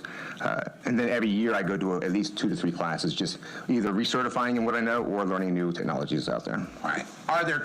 First of all, are you a certified forensic examiner? Yes, sir. And tell the jury what it requires for you to become a certified forensic examiner. Typically, the organization I went to, which is the IASIS organization, which is international, dealing with law enforcement certified forensic examiners, it was a 2-week course. It's then a 1-year process where you have the coach, you take monthly tests, they grade them, they certify what you're doing, you know what you're doing, and then you take a final exam with them. Right. Are you also certified through Cellbrite to remove data from telephones? Yes, sir. And what does that certification require? I've been through actually 3 Cellbrite certification courses in the classes. About every 2 years I recertify, and about every 3 to 4 years I actually go back to the class again just to get a refresher on the new technology that's come out. All right. Oh, Tell wow. the difference between, well, let me ask you, in terms of, so are you certified to forensically examine and extract data from communication devices such as telephones? Yes, sir. Are you also certified to examine and remove data from computer devices? Yes, sir. I want to focus on the computer device. If you could tell the jury your qualifications for examining and removing data from computing devices, and give them an idea of what types of devices that you can extract data from. Like I said, I've been through all the classes as far as extracting data from different types of devices, whether that's a laptop, a desktop computer, which is easy, or if it's a cell phone, a SIM card or SD card, extracting data from DVR systems that hold video, so security cams. So anything that holds data is what we call, even toys that hold data, Lexus devices, anything that stores a digital footprint or data, or communicates that data, including networks and routers, that stores logs, files that we can extract data from, we can gather that information. So I've been trained, certified, learned how to pull that data off and get it off in a forensic manner. All right. Tell the jury what you mean by forensic manner. Forensically, what we try to do in best practices, I want to leave the data that's on the original evidence, the cell phone or the computer, exactly the way it was when it was discovered or when we seized it. So without leaving it or without changing anything, I want to extract data from it at the same time. So with computers or hard drives or flash drives or any kind of media I can hold and get hold of, I'll use what's called a write blocker. And a write blocker is simply a device that I connect to that stops all input from the operating system of my computer going to that device. So it won't change anything. It doesn't allow any writes or reads or any changes in timestamps that it was accessed. And then I can pull that data off. So what we call an EO1 file, which is just an encrypted storage container for that data. So I can pull all that data off into another container on my hard drive on my computer and then examine that working copy and without fear of, altering the evidence, the original evidence. So I can always go back to the original evidence and pull another copy later on if I need to, and it will be the same both times. All right. And is it fundamental to forensic examination that the what I call the image, the copy, is exactly as the original device or the data in the original device? Yes, sir. We verify that. How do you verify it? It was called a hash value. And explain what that is. A hash value is it's a mathematical algorithm. So what happens is it uses a mathematical algorithm. I'll be right back. Depending on what kind of hashing that you choose to do. But it'll calculate every file on that system versus every file I pulled off that system. And it's either going to match or not match. And if it matches, I have an exact copy, a duplicate of that system. For simple-minded technology people like me, it sounds like what you're actually doing is weighing the data, and if they weigh the same, if they weigh the same, it has the same, what I call a digital fingerprint. So it has the same fingerprint, matches on both. All right. Your Honor, at this time, we would tender Investigator Ford as an expert in the area of computer forensics. Any exception. He'll be so qualified. I'd like to begin. When you were at the police department, did you have any involvement in the case that investigated the death of Emani Moss? Yes, I did. And at that time, where were you assigned? In the computer forensics lab there at the PD. And were you asked to do a voluntary download of a phone? Yes, sir. Tell the jury how that comes to you in the lab. In the lab, I'll either get a request or a detective will come down and say, I have a cell phone. I either have a signed consent warrant or a piece of paper from who's given us the cell phone, or I have a warrant saying, hey, I need to search this phone. So once that request comes down or that phone comes down from that detective, I take that information. I then basically make connections to what's called a Cellbrite unit, if that's the device I'm going to use to examine that phone with, which 90% of the time it is. A Cellbrite unit is simply a piece of hardware we use to connect to the phone to one side. Remember what I talked about write blockers? So it helps block that signal from me changes data on the phone.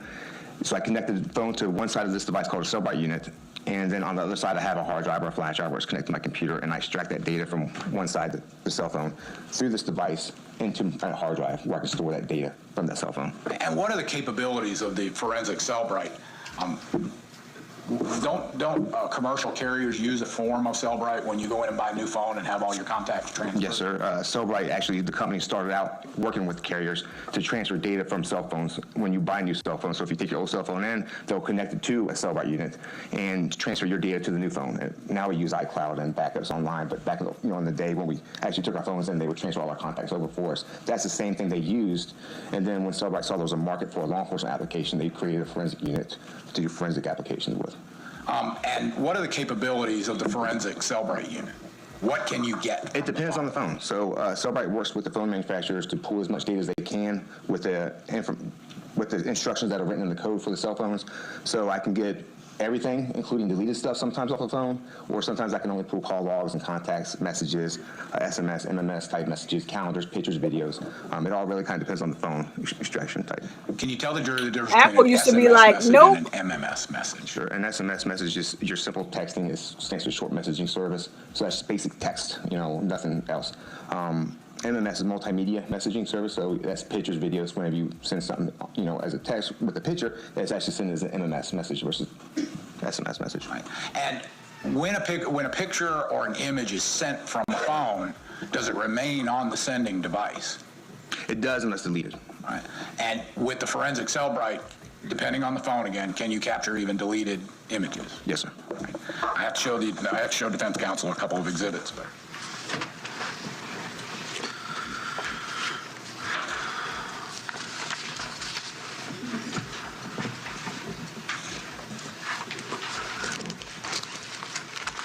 How to love you, love.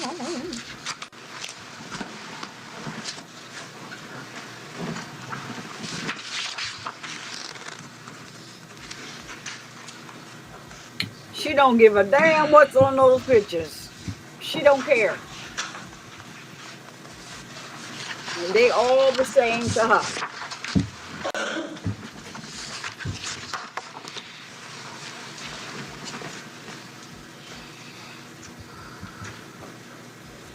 daughter fell. Did you fall?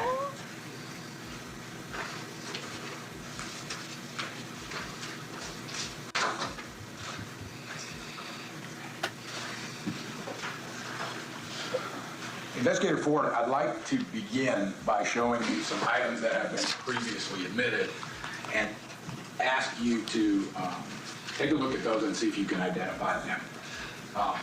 And you were at, well, specifically, while you're looking at that, and before you identify it, you said that you were involved at the police department in the investigation of the death of Emani Moss. Yes, sir. And we didn't go into your involvement. Can you tell the jury how you were involved in that investigation as part of the forensics lab? Right. Detective Flynn brought me a cell phone. It was one evening, I believe, November 2nd, 2013, and he asked, hey, I got the consent for this phone, I need you to download it for me. So I downloaded the phone for him with that consent. As a forensic examiner, are you prepared to take the word of the detective that you have consent, or is there usually documentation of the consent?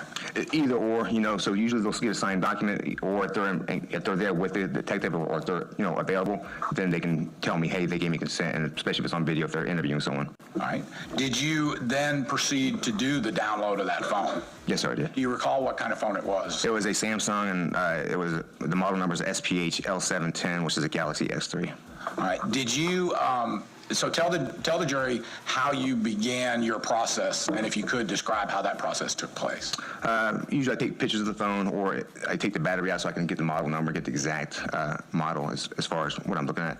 I look up Cellbrite, and Cellbrite will give me options when I punch the model number into the unit, or if I check the list of supported devices of what kind of extractions I can perform on that device. And depending on what the consent is for. So sometimes people consent to, hey, you can pull my text messages, but I don't want you to do anything else with it.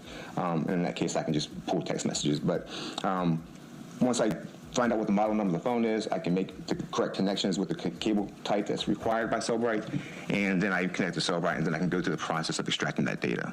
Once that data is then extracted, a lot of times it's just raw data, so it's just what's called a bin file or a container file. So once I take that raw data, I can use Cellbrite software to then parse that data out. It'll recognize what's a text message, what's a picture, and it'll parse that out. So then us humans don't have to look at ones and zeros. We can look at pictures and text messages as we can read them. All right. And in the course of parsing the data, do you then is that done automatically through the software? If it's done through what we call a logical extraction, it can be done automatically and it's created for you. If there's a file system or physical extraction which takes more data, then I put that data that's extracted into another piece of software called a physical analyzer that Cellbrite makes for us, and that then parses that data out for us. All right. But the point is until the report is created, you're not changing or manipulating the data from the phone into the image that you create. That's correct. I'm basically, once I hit start and it starts going, I'm hands off from there until it's finished. And that includes both the logical extraction and the physical extraction. Yes, sir. And so in the course of this request, did you in fact do a voluntary extraction of data from the phone? Was the owner of the phone identified to you? I think they said it was their sister involved, Brittany, I believe her name was. All right. Did that really make any difference in one way or the other? Not really. If I have any consent, or if there's a request come in, then. All right. And so tell the jury, you start the machine, and I'm going to put this in simpleton terms for me. So you press the button and the machine starts to go. How long does it usually take to do an extraction? And that depends on how much data is on the phone. So if the phone was a heavy use phone, there's a lot of pictures and videos, MP3s, or if it's a large phone that has a lot of storage on it, then it could take a while. But anywhere between 10 minutes to 2 hours. And so you started the extraction. Did you actually capture the data off of the phone? Yes, I did. And did the hash values match up so that you were confident that you had an exact match on your image? They did, yes. What would have happened if they didn't match?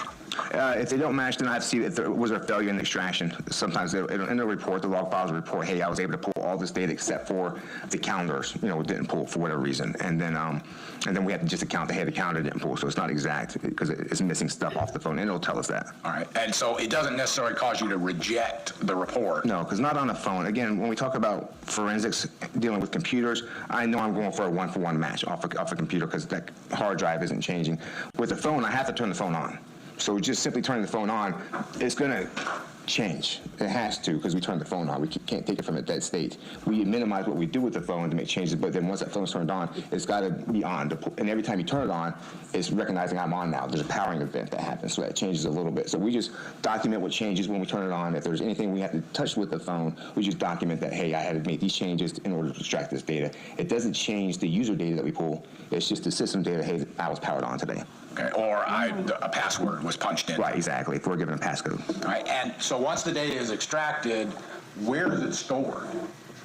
It's stored either to, I extract it to a flash drive or another hard drive or my computer system. And then do you do the data that's stored on the computer system or the flash drive, is that the raw data or is it the report? If it's exported as a report directly from somebody, it'd be the report, but other than that, it'd be raw data. And then from that, do you create what we call a Cellbrite report? Yes, sir.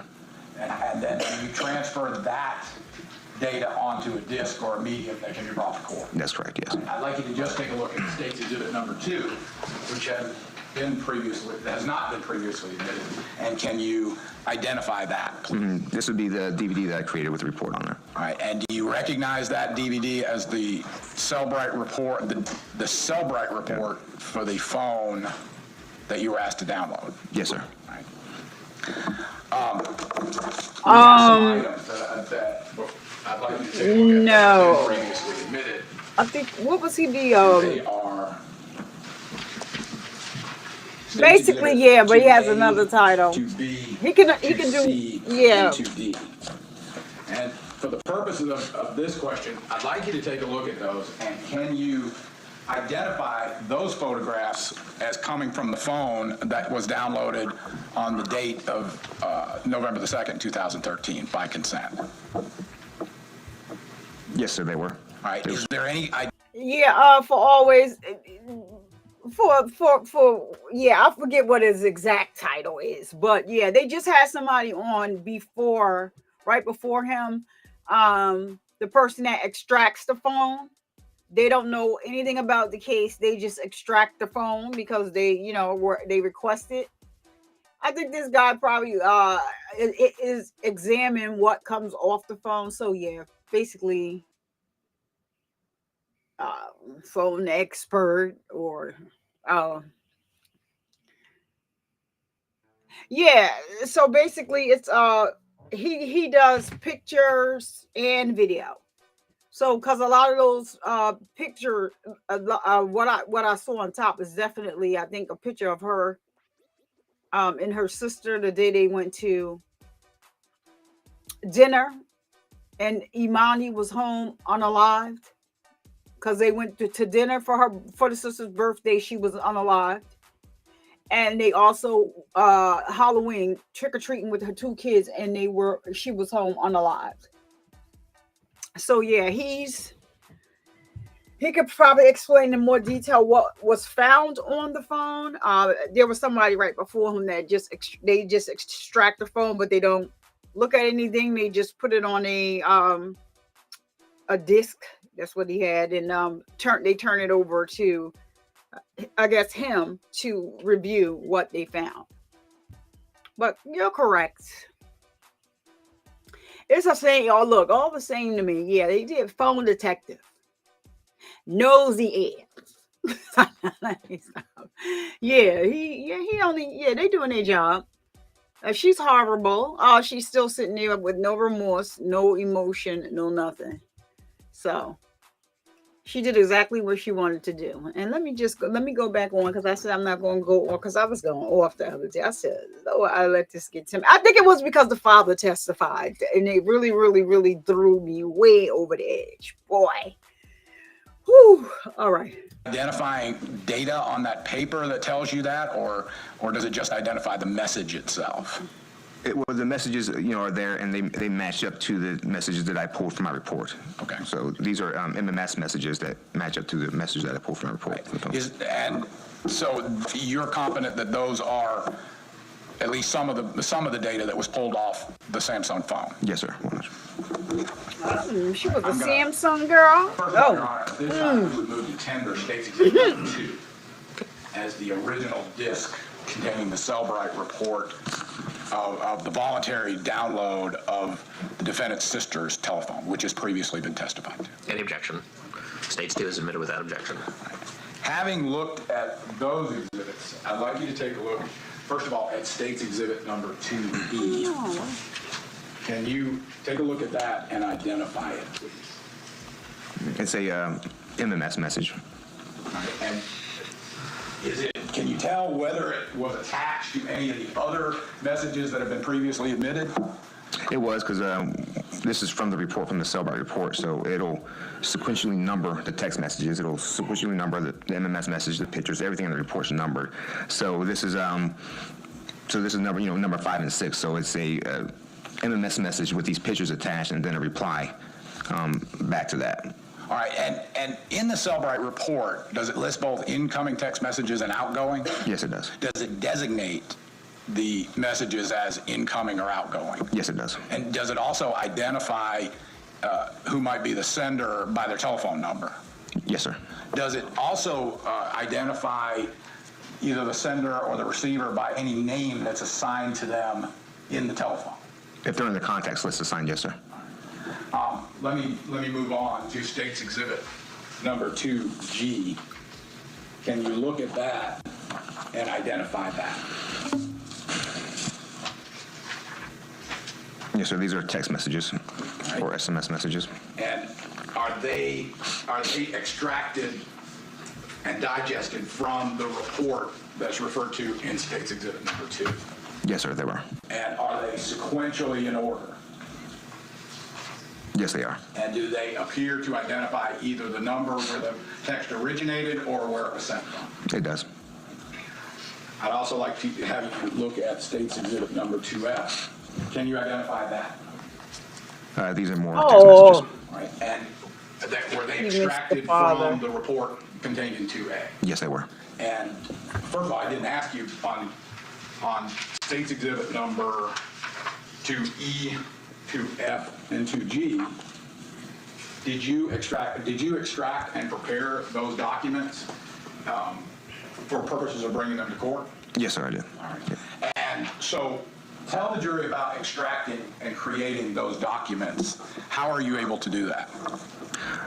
Either from the original report, I can then extract those documents, or I can reopen that case, that file up in Physical Analyzer or Cellbrite, and reprint those or organize those reports. Okay. So at that point, is it essentially working with a word processing document to remove already existing data and put it in a format that is intelligible? Correct, yes.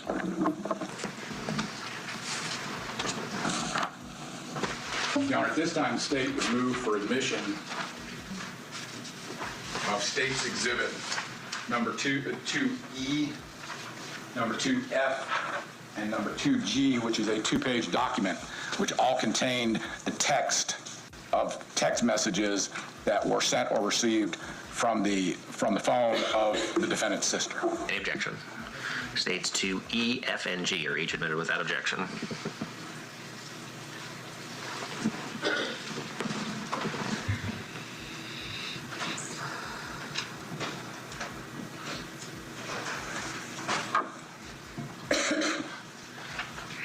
Investigator Ford, as part of your duties as an investigator with the district attorney's office, is it part of your job to prepare exhibits for court from essentially raw evidence?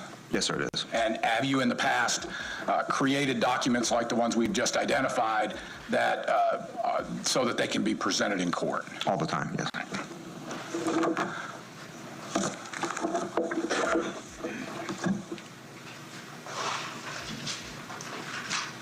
All right. I want to show you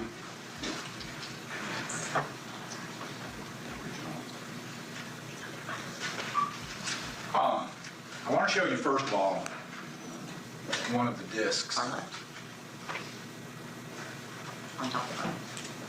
This disc. Now, does that disc contain more than one report from this case? No, it's just Emani's phone data. Okay, that is Emani's phone data. Yes, sir. And how was that obtained, to your knowledge? Was it done by consent or with a search warrant? I believe that was on the search warrant. And that has been previously admitted, but what I'd like to do is show you what we've had marked as State's Exhibit number 30. Yes, sir. And can you identify it, and then I'll show it to council. Right, that's my flash drive that I created. Right. Before we go into how that was created and what it shows, I'm sorry, 30A was the document that was the item you just identified. Yes, sir. If you could confirm the number, the writing's better than my brain. 38, correct. Yes, sir. Oh, Miss Sutie.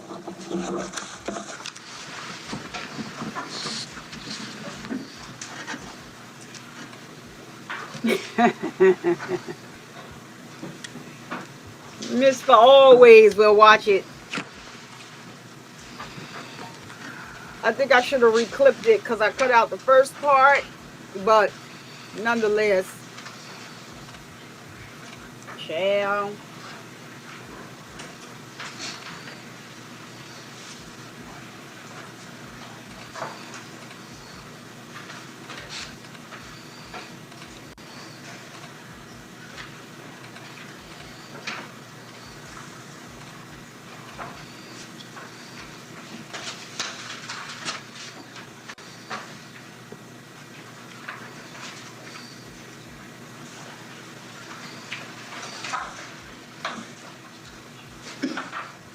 All right, going back to 3A, I'd like to talk about the creation of 30A. I'm sorry. Why did you create, you said it was your thumb drive. Yes, sir. First of all, did you actually create that thumb drive through an extraction from some database? Or maybe I'm using the terms wrong. Maybe it would be better if you just told the jury how you created. So the report on this thumb drive is from the original evidence from this search warrant case, or the phone here. So I went and got the original data extraction that was done in 2013. I took that extraction, validated that it was the same. I took another copy, validated that copy was the same as the original. I then took that data extraction and put it back into Cellbrite, because we're talking 5.5 years later. 5.5 years later, there's a lot of upgrades, updates to the system, to the software. It does a lot more features. It recognizes more data. The data is the same, and it was always there, but now the software can do more with that data. It recognizes the file system better. It can parse the data out in a format that's more readable. One thing I didn't like with the original report from 2013 was everything was in UTC 0 time, which is basically Greenwood Village time over there. So it's everything. Is that what sometimes is referred to as Greenwich Mean Time? Right, exactly. Sorry, I was trying to say that.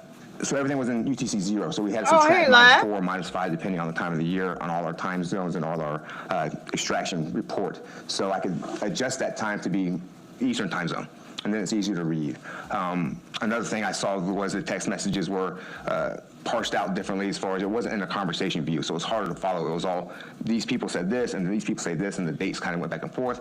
It just made it in an easier conversation view when I redid it in the new updated software.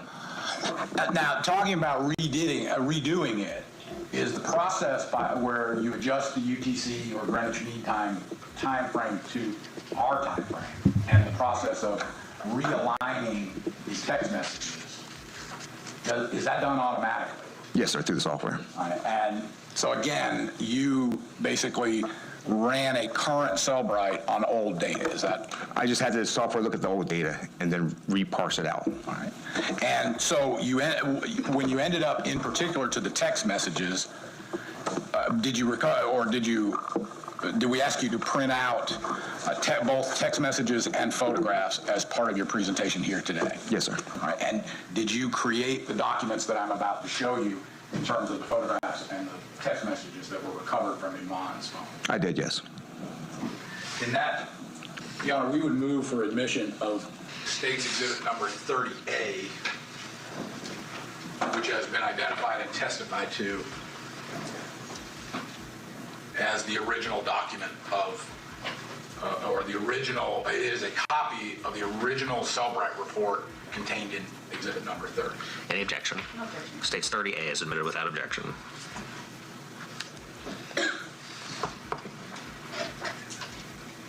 All right.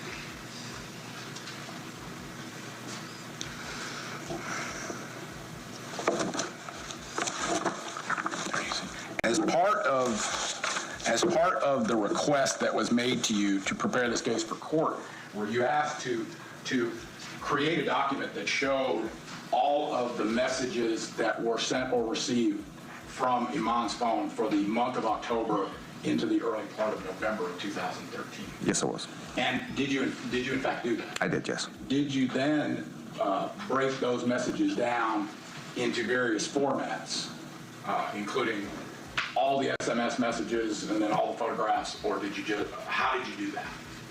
I, again, broke it down to various formats, and then what was requested of me, I can then print from those formats. So. I'd like to show you what's been marked as 30B. Can you go through that and identify it?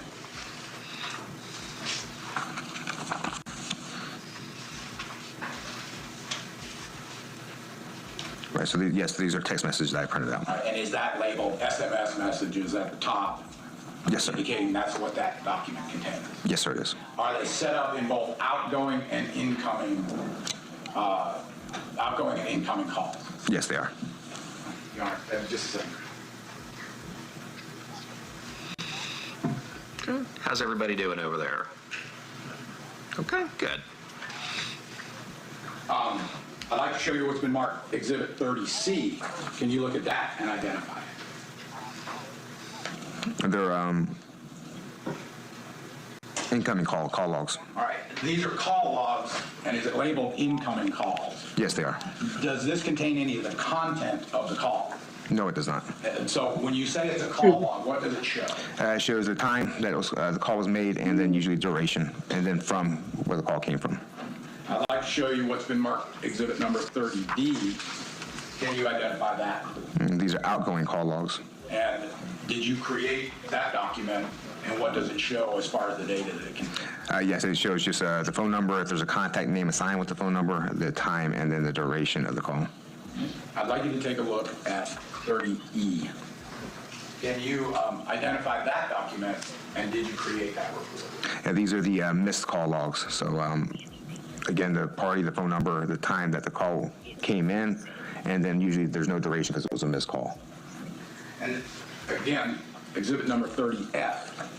Can you identify 30F? This is just unknown calls that were came in unknown call logs. All right, can you tell the jury why is it designated as an unknown call? If it's unknown, usually there's no name assigned to it, or if it's just not answered, or it doesn't know, it had to designate that where it came from.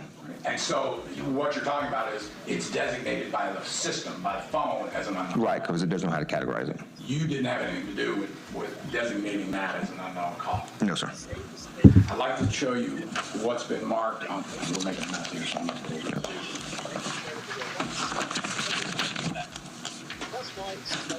I'd like to show you what's been marked as 30G. Can you identify that, and did you create that document? Yes, it's a MMS message with the pictures attached to it. And then 30H, can you identify that? I guess another message, MMS message with a picture attached to it as well, yes.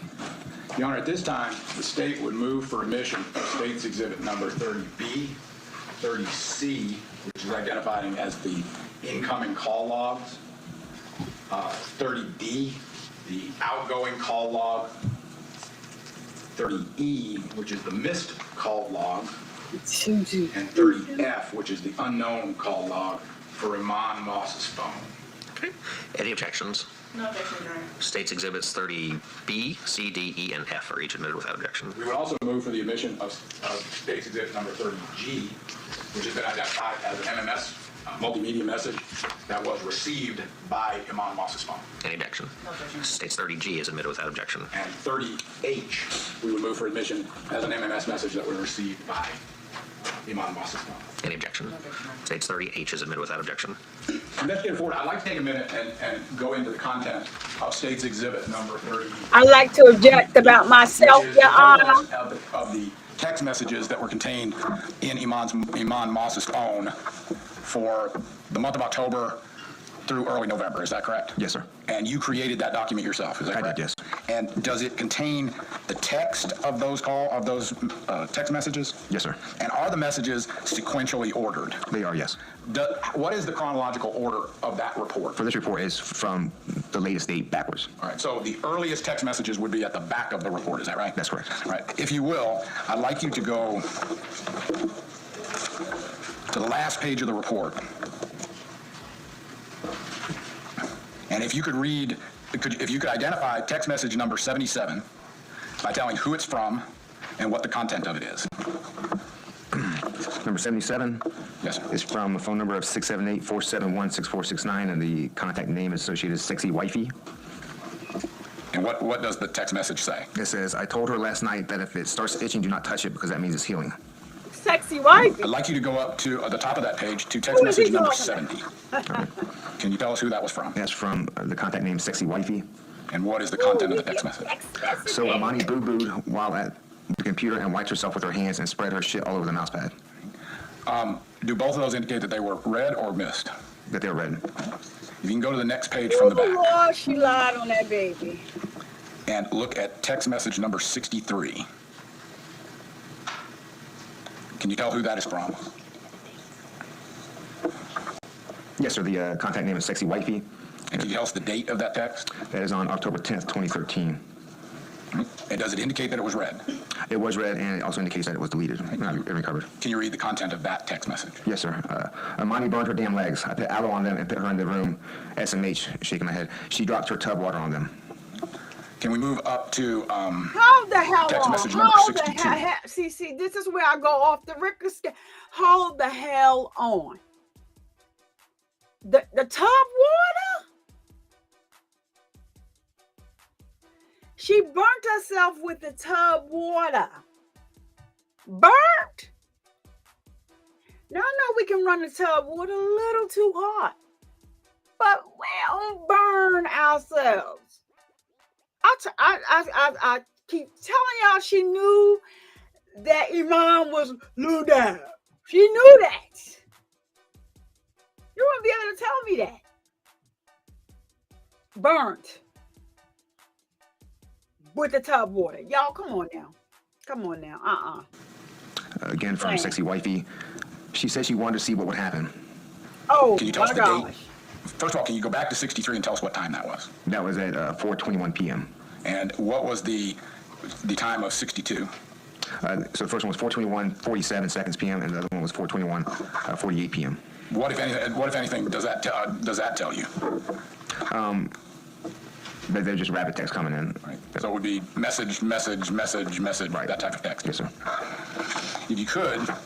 If you would go to text number 51, which is approximately 3 pages from where we began.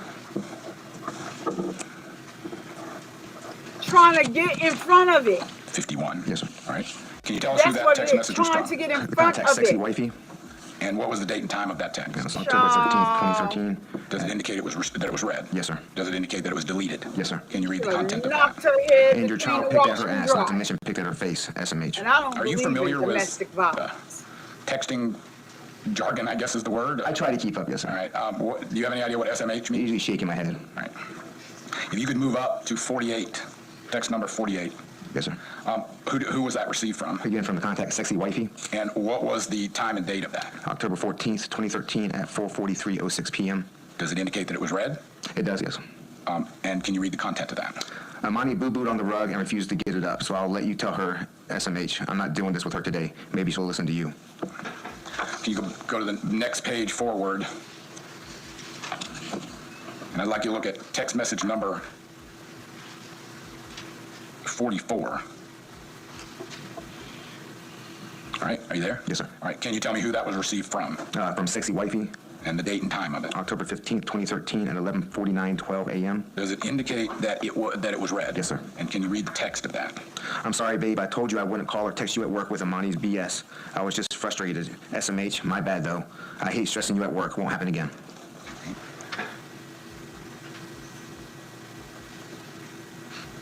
Your Honor, may I have a moment? Yes, sir.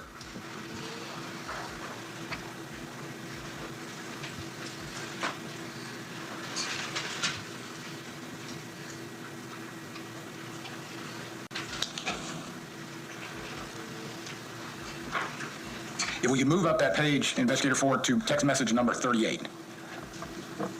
I'm there. Can you tell us who that was sent and the date and time of the sending? Sent from Sexy Wifey at October 17th, 2013 at 10:58:21 a.m. It was read, and this message states, "Hey babe, Britt is coming to pick up Tristan up to take him to a movie at around 3. Need you to open the gate." If you can go forward one page, please. If you can go to text message number 32, can you tell us who sent that text message? Sexy Wifey. And at what date and time? October 19th, 2013 at 4:43:05 p.m.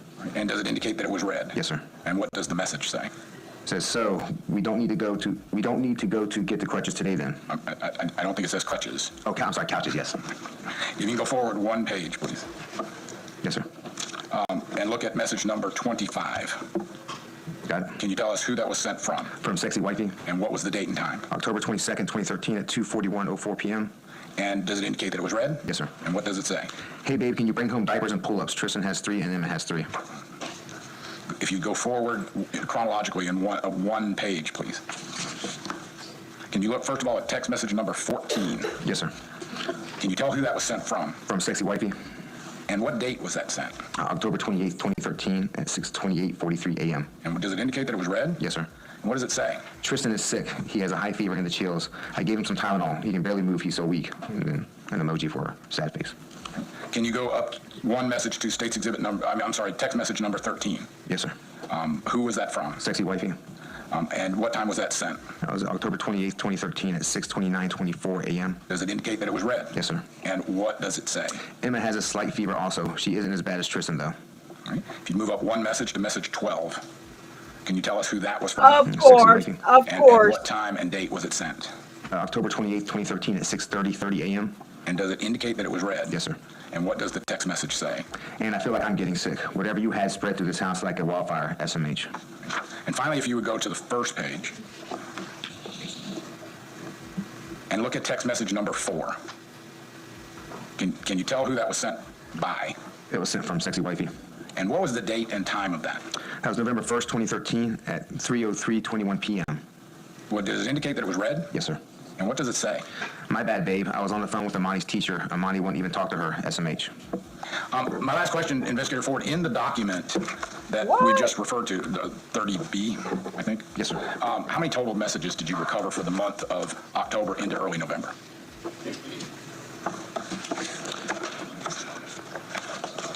87.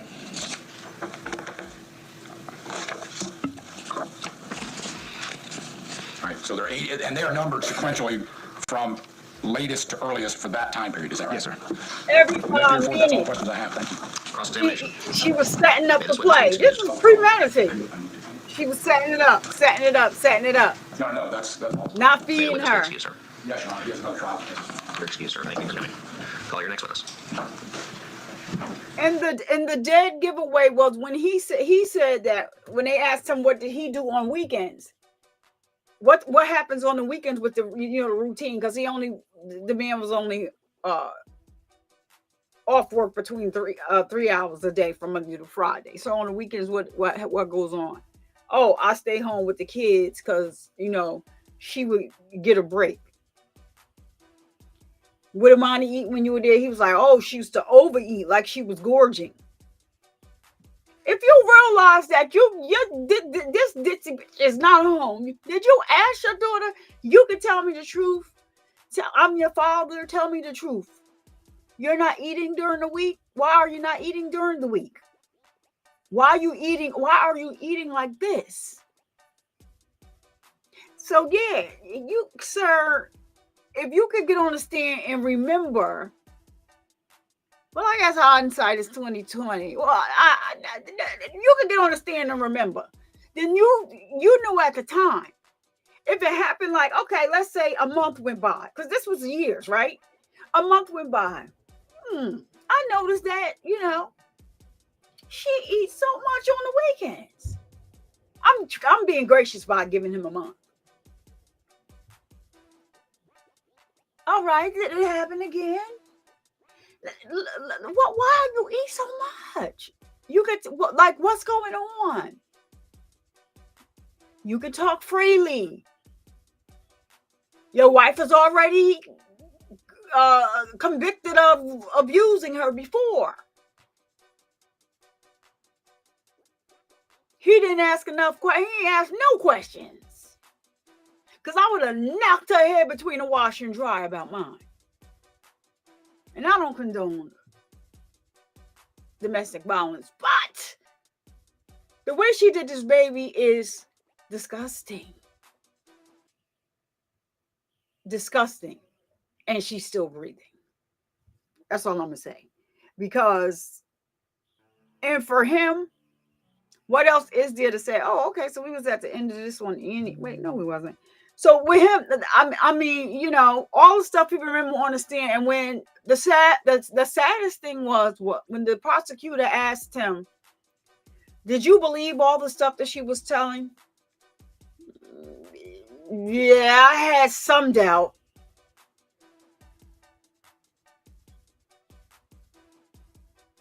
But you ain't saying anything.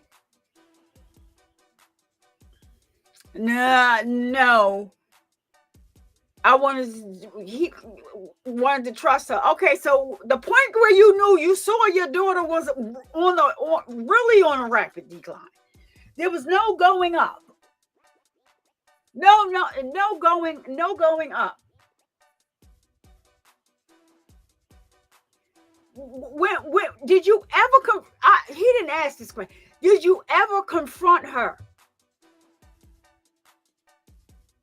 And every night that he goes to sleep, y'all, I hope the last thing that he sees in his mind is his daughter trying to tell him something and she couldn't.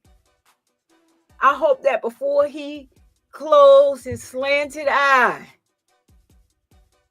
that's the vision that he gets every night. Because you could tell on the stand, it was kind of, you know, it was getting to him. And you want to trust the person that you're with.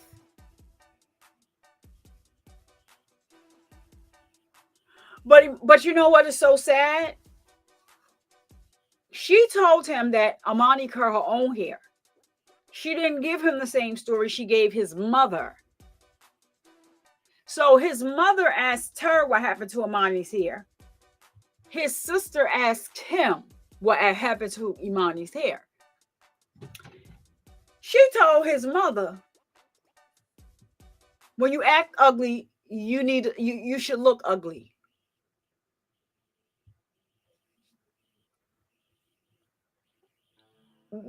Bitch, what? When a sister asked him, he said, Emani said she did it. So on the stand, they asked him, did you ask Emani what happened to her hair? He said, yes. What did she say? She told me that she did it. That's because her stepmonster told her that that's what she better tell you. To keep up the facade that she is such a problem and she's such an issue. Like, why would she cut her hair?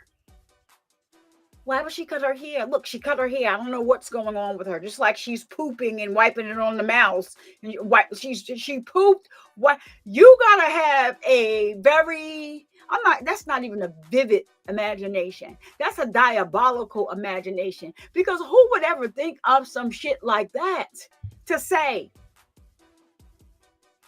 And he's never saw any evidence of there ever being any of her poop anywhere in that house.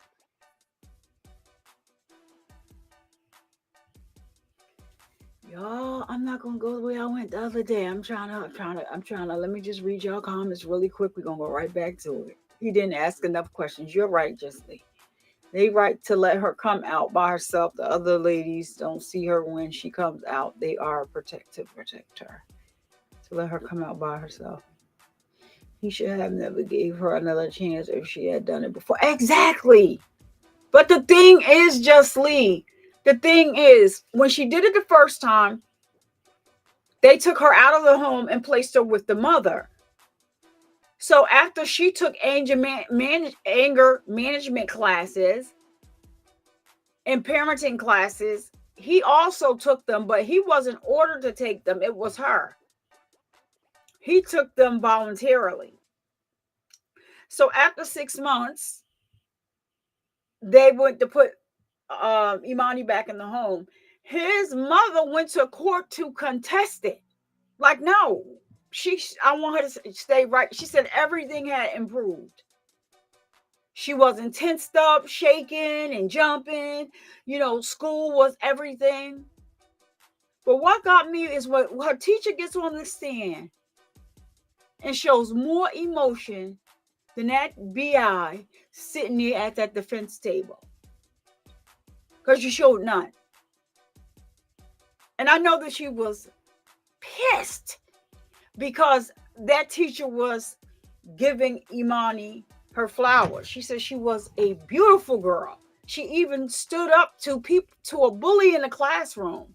She, wanted to even befriend the bully to stop the bully from bullying other people.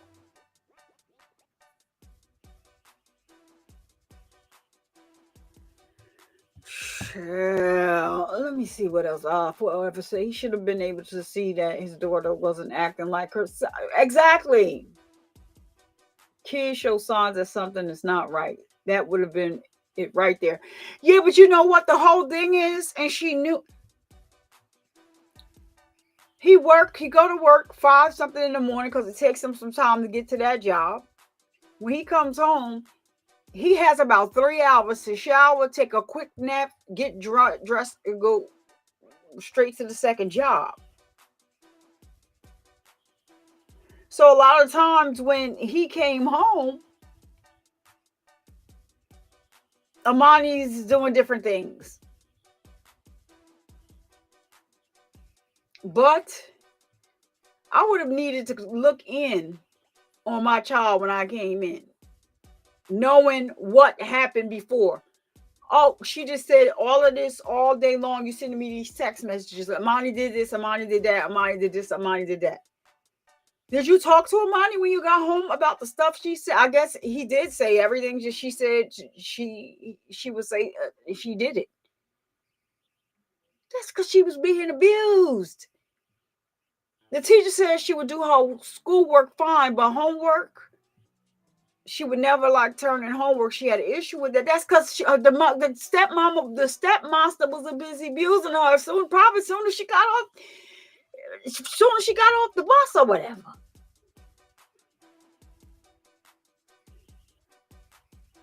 And I think that was a very cryptic message that she sent her husband. Sorry, babe. Don't mean to bother you while you at work. It won't happen again. Yep, because she gonna just bash her head in when she feel like it. Y'all. Shall. The state this time is going to call investigator Glenn. I do anticipate his testimony will be lengthy. I did not know if you wanted to take a morning break now or start his testimony and then take one a little bit later. That's fine. We'll go ahead and take an early break. Ladies and gentlemen, please remember the instructions I've given you previously. Do not discuss the case with anyone. Do not allow anyone else to discuss the case with you or in your presence or hearing. Do not even discuss the case amongst yourselves. Do not attempt any independent research or investigation in any aspect of the case. Do not read or listen to any accounts of the case that might appear in the news media. You're welcome to go out with our bailiff for a 10-minute break.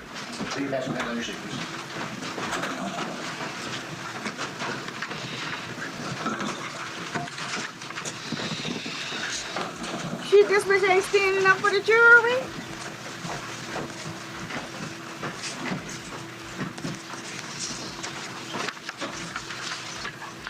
Archery's out. You're welcome to be seated. We'll take a 10-minute break. Thank you. Oh, she ain't standing up when the jury left. She ain't standing up when the jury left. She said, F this jury. So anywho, y'all, we're going that's exactly. I said that's exactly what happened. I said that the other day,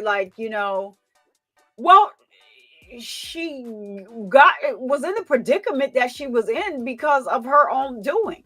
You decided that you were going to abuse that baby, and so it was your own doing that undid what you were trying to, I guess, accomplish in life.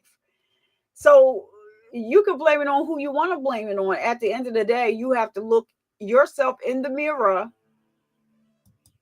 and realize that you are to blame. You are. So as soon as people start being able to do the work on themselves and, identifying with their own issues, they'll be fine. So, I'm going to resume this tomorrow. We are at the 2 hour mark. So I know I have to bring my daughter to the dentist in the morning. So I'm about to get out of here and take care of some things. I was so happy that you were in the chat today, Miss Tuti. I hope you can make it another time, but at least I know that you listen on the phone. She had no business dealing with kids, period. The court said justly, not only could she not deal with children, she was not supposed to even, her degree also, it was for early child education and elderly, like, so she could work with the elderly as well. They stopped all of that, so the degree that she went to school to get, she couldn't use it at all. But that's not Emani's fault. She just was brave enough to say, wait a minute, this is new, this hurts. So she went to the freaking rental office and told the rental office, the people in the rental office, I'm not going back home. I'm not going back home. I'm not going back. She's mean. She beats me with belts. She ties me to the chair with belts. And the rental office called the cops.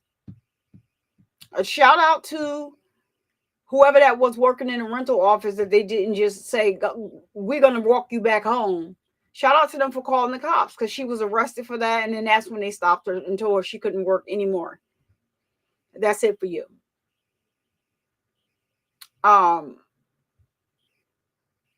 Yeah, we all about to get out of here, Rebecca. I'm going to resume with the next witness.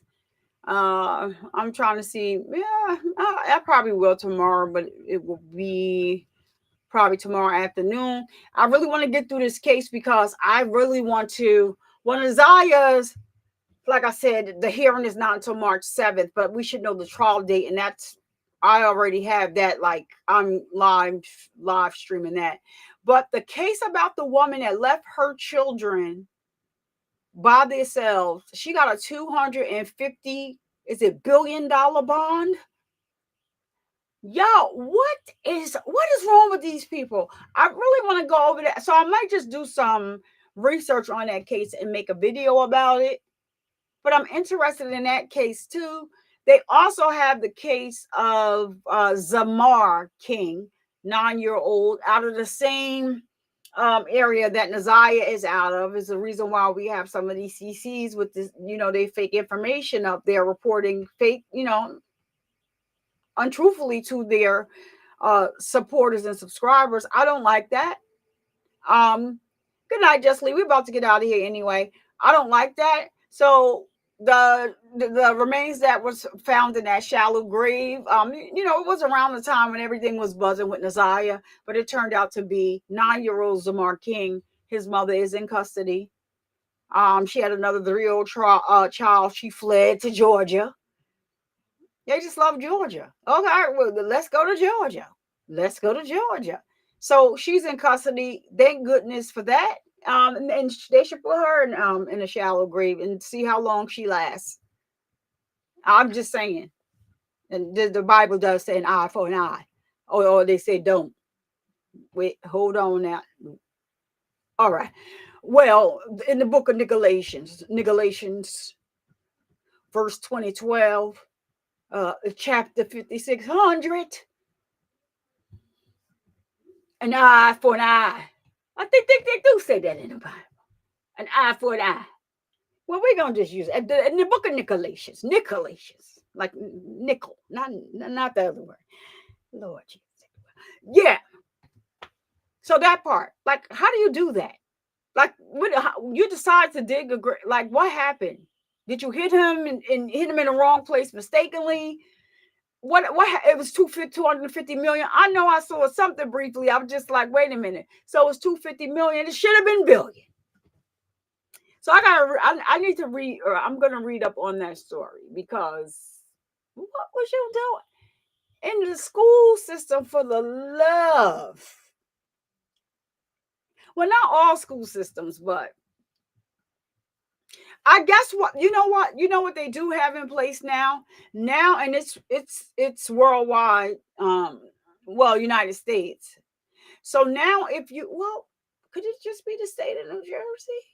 It may even just be the state of New Jersey. In the state of New Jersey, they give you a number. The child gets a number, and that number follows them to each school that they register with in. So if they're registering at a bunch of different schools, it'll show underneath that particular number, because some people was getting slick with just the transfer papers, we need proof of residency and all that. Some people was getting slick, and so now they made up this system where they give the child a number, and it doesn't make a difference what school they go to, that they will always be under that number, sort of like jail, right? Oh yeah. But for these kids, it's a good thing. It's not, it's a way to identify that. So even when they go to middle school, from to middle school and through high school, the same, they never change the number. It continues to roll over. And that's I think that's a good system to have in place. But then you do have the option of homeschooling. And a lot of times when people like to homeschool, to me, it's very questionable. Now, I do know some people feel strongly about that, but in some cases, it's very questionable. In the case, I wanted to rewind this case. It's the Wimbush case. I don't know if you guys have ever heard of that. So the father was a pro. Was he pro or semi-pro? I think he was semi-pro. I want to watch that case over again too. They had 7 or 8 kids, and his wife at the time, and I in no way mean this in a bad way, because I'm not super skinny at all. I'm thick. I was a plus size mom. But she was this big woman. Believed in, I forget what religion it was, but they done locked one of their children in the basement, lights off, mattress on the floor, because he wouldn't obey, was hardly feeding him. If they did feed him, it would be just water or something. And they talk about, we would go down and visit him.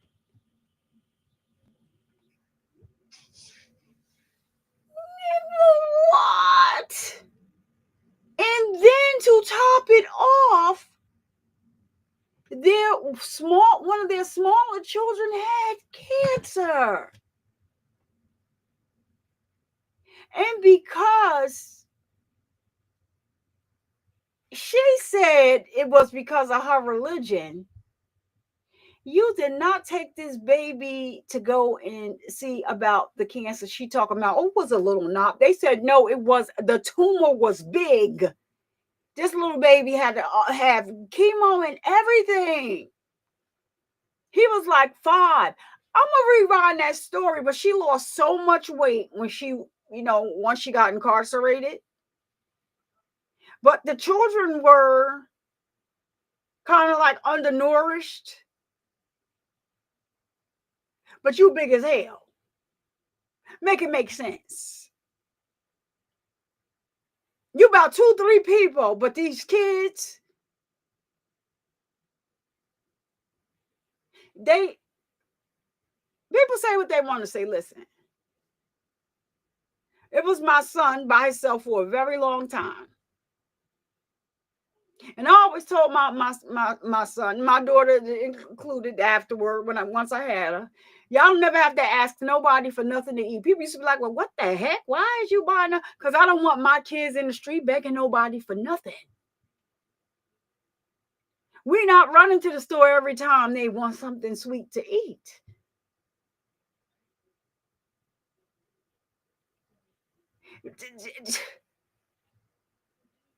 But yeah, this story, it was the Wimbushes. Yeah.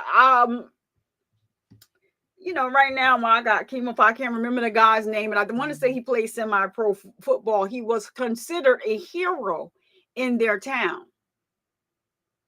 Once again, the mother was home all day with the children, stay-at-home mother. He was working, but you also knew. Oh, she said that the son was touching on one of the children. They found out that was a lie. Like, they don't know where she got that from, I guess, in her mind. One of the kids did not tell her that. I want to say the boy escaped out the window one time. They brought him back. Because when you look at their house, they lived in this big house. The lawn and stuff was immaculate. But behind them walls and her arrogance in court, she actually spoke in court, though. They represented themselves. Baby, by the end of that trial, that husband wouldn't even look at her. He was so damn mad. He was pissed. He wouldn't even look. I said, Lord, would you look at here? I'm going to rewind that one. But my focus, I'm trying to make sure I stay around, that I stay centered around Naziah. Because I really want to, like, you know, dedicate my time and build my schedule around whatever it is, you know, that she has coming, that they have coming out about Naziah. I think that is such a sad thing. I don't like to put out theories, but I have a strong suspicion. It's not a suspicion. It's based on what 7 Mile Radio had reported, the last thing that he reported that I listened to. And when her cousin Roxy Rocks, when she severed ties with 7 Mile Radio, reading in between the lines of something that he said, and for her to just stop as hard as she was going after they went to the boyfriend of Marquita, Shannon's twin sister house. Remember, they went over there to confront her. And then it was like right after that, Roxy came out with this statement, and 7 Mile Radio, he said something like, there's no need for us to talk about this case anymore. I'm like, what? He started the case before Roxy did. He was boots on the ground before anybody. And he said, just wait till court. Y'all guys will hear what's going on in court. Y'all hear about it, but there's no need to continue to look for her. So I'm like, come on, what the fuck does this mean? Okay, he said, read in between the lines. Because, you know, people was talking to him, and, you know, he reads whatever, he be smoking. Read in between the lines. There's no need to look for her anymore. That's all I can say. Wait to the trial, wait to the court hearing.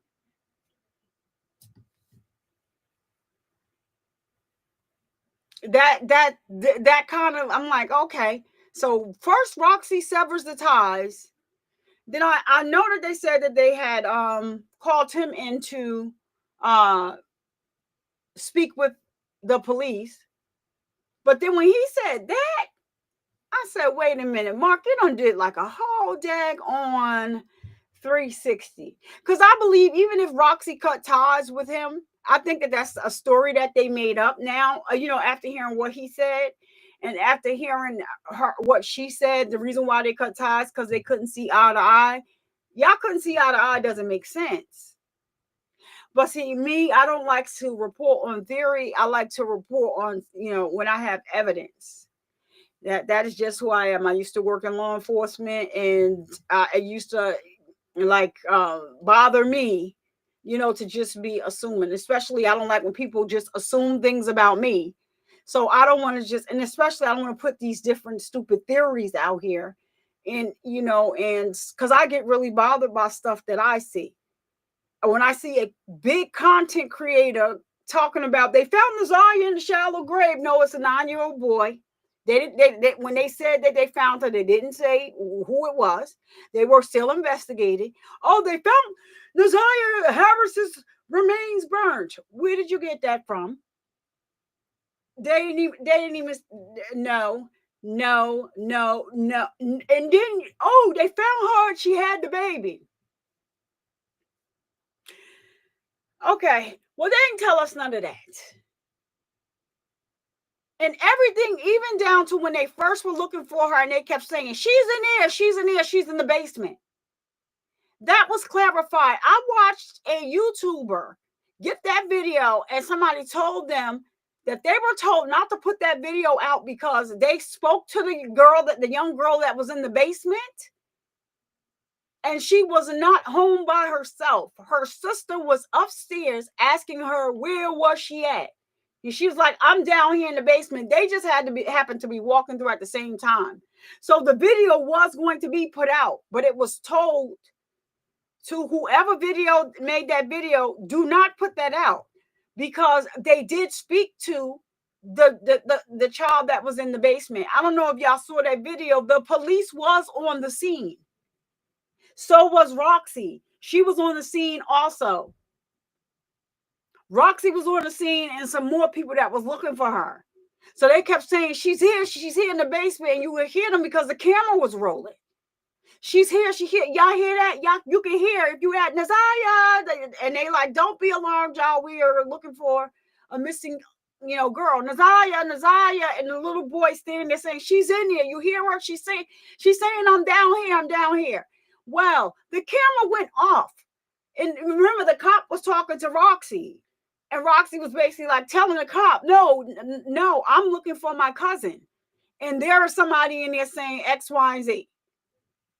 Of course, the camera went off. If the cops, they mentioned it, the cops have to investigate. And they did. And they spoke to the little girl who was in the basement. It wasn't a little girl. I don't know how old she was. They didn't say how old. But there was also, the sister was there and some more people.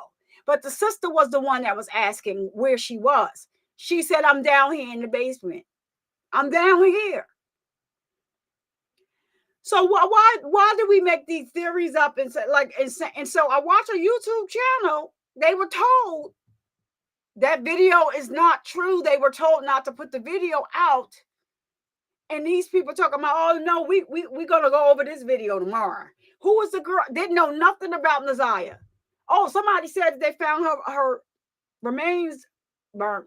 So I'm no, they did not find her. She is still a missing child. She's still missing.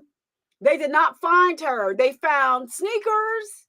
They found the sweat hood with the holes in. They have not found Nazaya. And so I know somebody that lives there. I don't know them. Excuse me. I don't know them. Somebody that lives there called into someone, and she was just saying what she believes.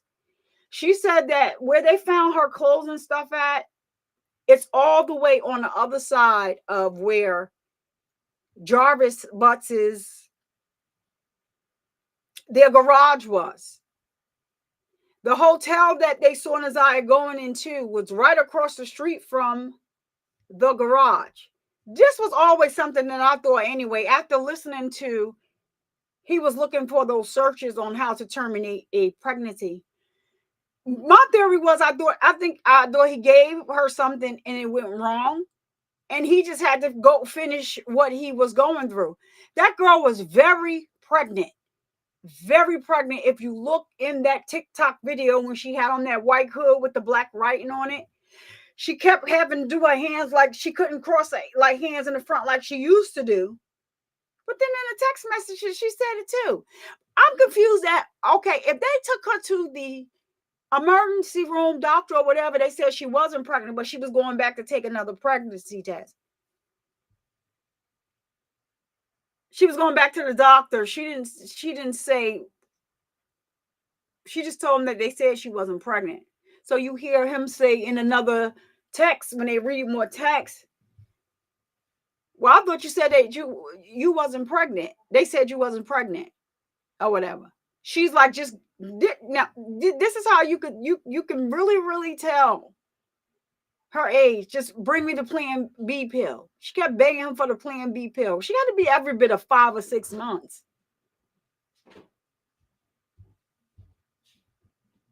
So And he knew the Plan B pill wasn't.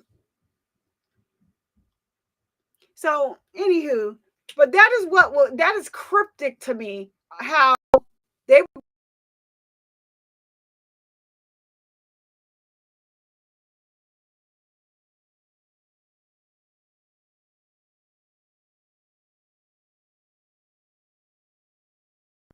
connecting. It's crazy. It's the type of work that he does. So it was just kind of odd. And I guess if I have to go see the cops or whatever, and they say that's it, then that's it. So March 7th is coming up. Like I said, is not the start of the trial. It's a pre-trial and calendar conference. So they should be letting us know on that day what date the trial starts. And so then whatever date the trial starts, I'll be live streaming that. But I am going to be live streaming that as well. I reached out to somebody on Law and Crime and told them, like, listen, this is a big story. I think that you guys need to be covering this if you're not covering it already. Channel 7 Detroit did such a great job on this story. So, we got to take our hats off to them for that. Like the video was clear. It was just everything. The video was clear. The audio was clear. It was just the interrogation video, which is to be expected. We can't expect that, right? Hey, AOBD, welcome back. I know you've been here and you've been a member, but thank you for renewing your membership. We about to get out of here though, AOBD. We're gonna finish this trial. I don't know how long you've been here, because you're just now coming in the comments and telling us that you're back. And we love you over here, AOBD. Don't you ever change your name again. Don't you ever change your name again by mistake. And talk about I gotta wait so many days. Holla at your girl when you get ready to do something crazy. Yeah. AOBD, that's my boy. So we're gonna see Forever Forward. Let me see what you're saying. Wasn't it like, yes, Jocelyn, it was like 10 kids. 10 something like it was in the high numbers. I watched that trial, I had smoke coming out my ears. I said, the audacity of this little bitch. She was so daggone cocky and arrogant. Ma'am, do you realize? First of all, you got him living in the jail. Just welcome the jail. You don't even got to go outside the house. We're going to make you a jail cell right on downstairs. That's number one. But what further takes the cake is this little baby had cancer. And you talking about, oh, it was just a little bump. Oh, I did take him to the hospital. No, what doctor? What's the doctor name? You can't get nobody to play a doctor. What's the doctor name? And what did they say?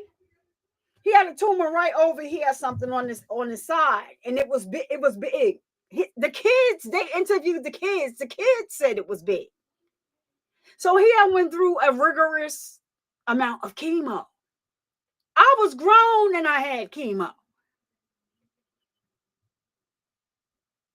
So I can't even wrap my head around children having chemo. Like, it is a thing, but for him to first suffer with the cancer with it not being treated. And then for this to happen, for him to be placed, and the person that he's placed with made sure that he got treatment, but then it came back. And he was getting treatment. And them kids, they testified and had to have this monster mom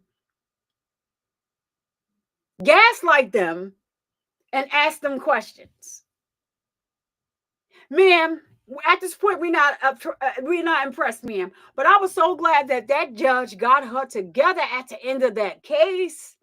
Baby, you needed to hear everything that she said. Don't pass go. Keep your ass in jail. And by the end of that, I'm going to look it up and see what day their divorce was, because I know for a fact that man divorced her, because he was sitting there like she over here. He like, he was mad. You could see it all over his face. You keep me here talking about this God stuff. Girl. Some people just go too far. Spare the rod, spoil the child, spare the rod, spare the rod. No, not. And I know a lot of people don't agree with me, but that's what I believe in. Whooping came about during slavery days, so it was something that was happening to keep the slaves in quote unquote in line. So no, I don't believe in beating my children. Period. I don't. I think I tapped my son one time.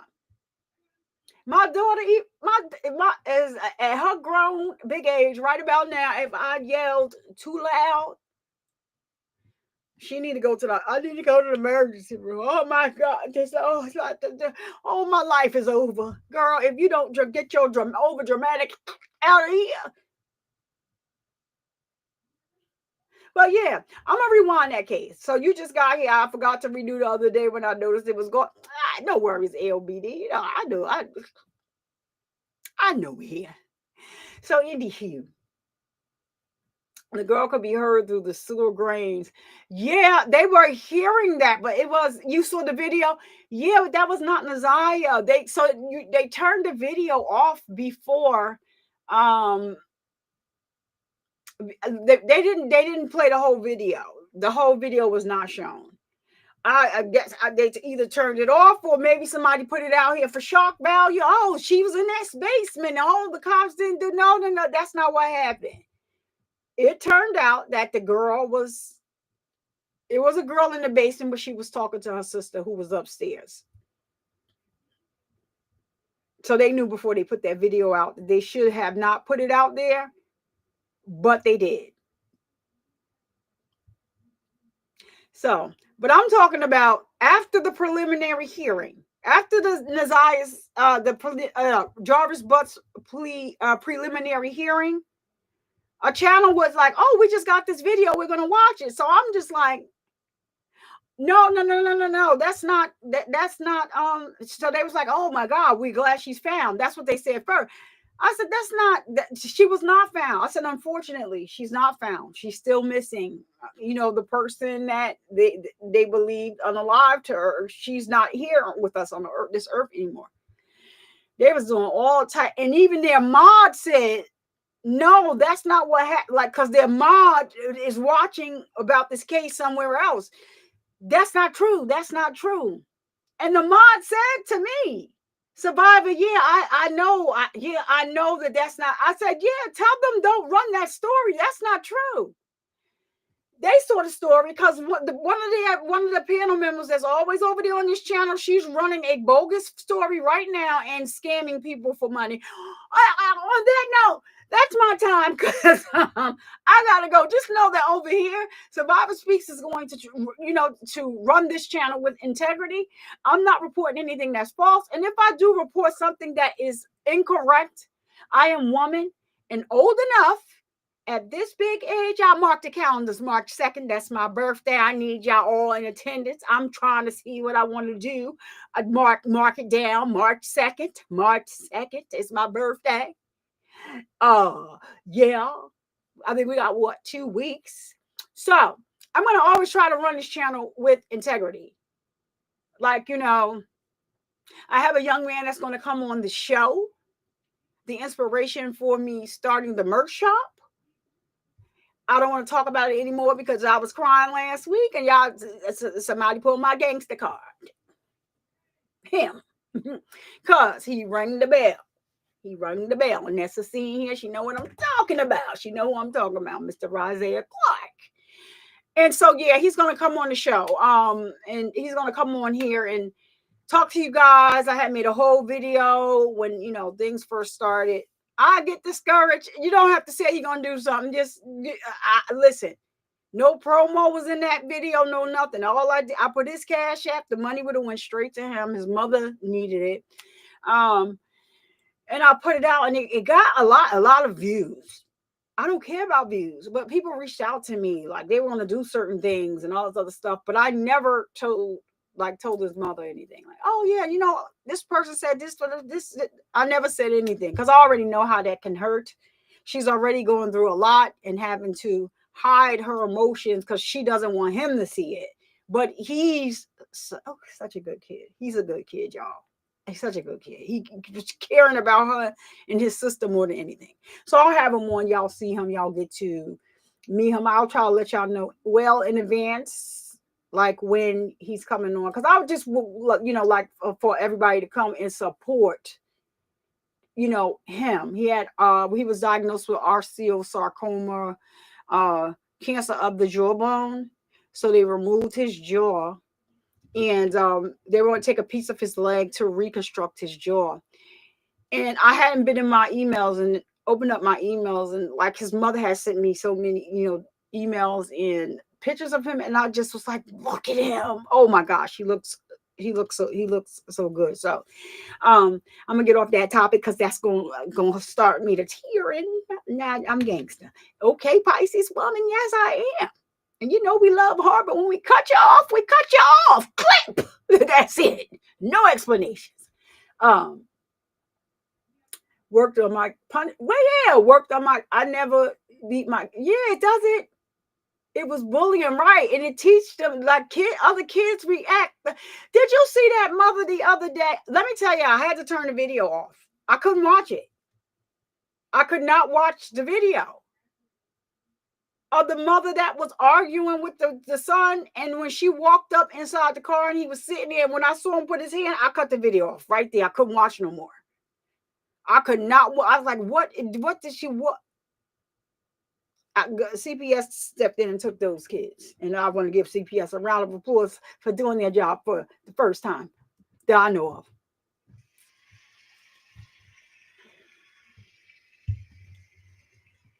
I still can't watch the video, and I'm not. I'm gonna try to get somebody to see if they can talk around, and then I'm gonna read an article. I'm gonna read an article and see what it says, because he looked like he was surrounded by a gang or something like that. Like not a gang meaning in a gang, like, you know, a gang of kids or just kids. He looked like somebody was getting ready to beat him up, and he knew he couldn't beat. This was his mama though. I couldn't watch it, y'all. But I'm gonna read up on it. I'm gonna read. That's what I'm gonna do. So, all right, I'm about to get out of here. You guys, thank you all for coming and watching. I'm gonna try to get through this, you know, soon, sooner than later.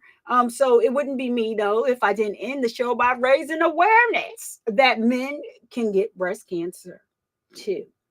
So because of the stigma associated with the word breast, we have changed the term over here to peck and or chest cancer. So let's continue to break the stigma and spread awareness that men also get breast cancer too.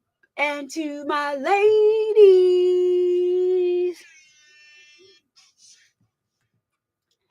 please make sure that you are getting your mammograms, feeling on your boobies to make sure that you are all right. And don't you dare let anybody come into your house and disturb the peace that passes all understanding.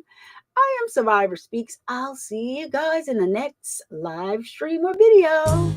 Peace.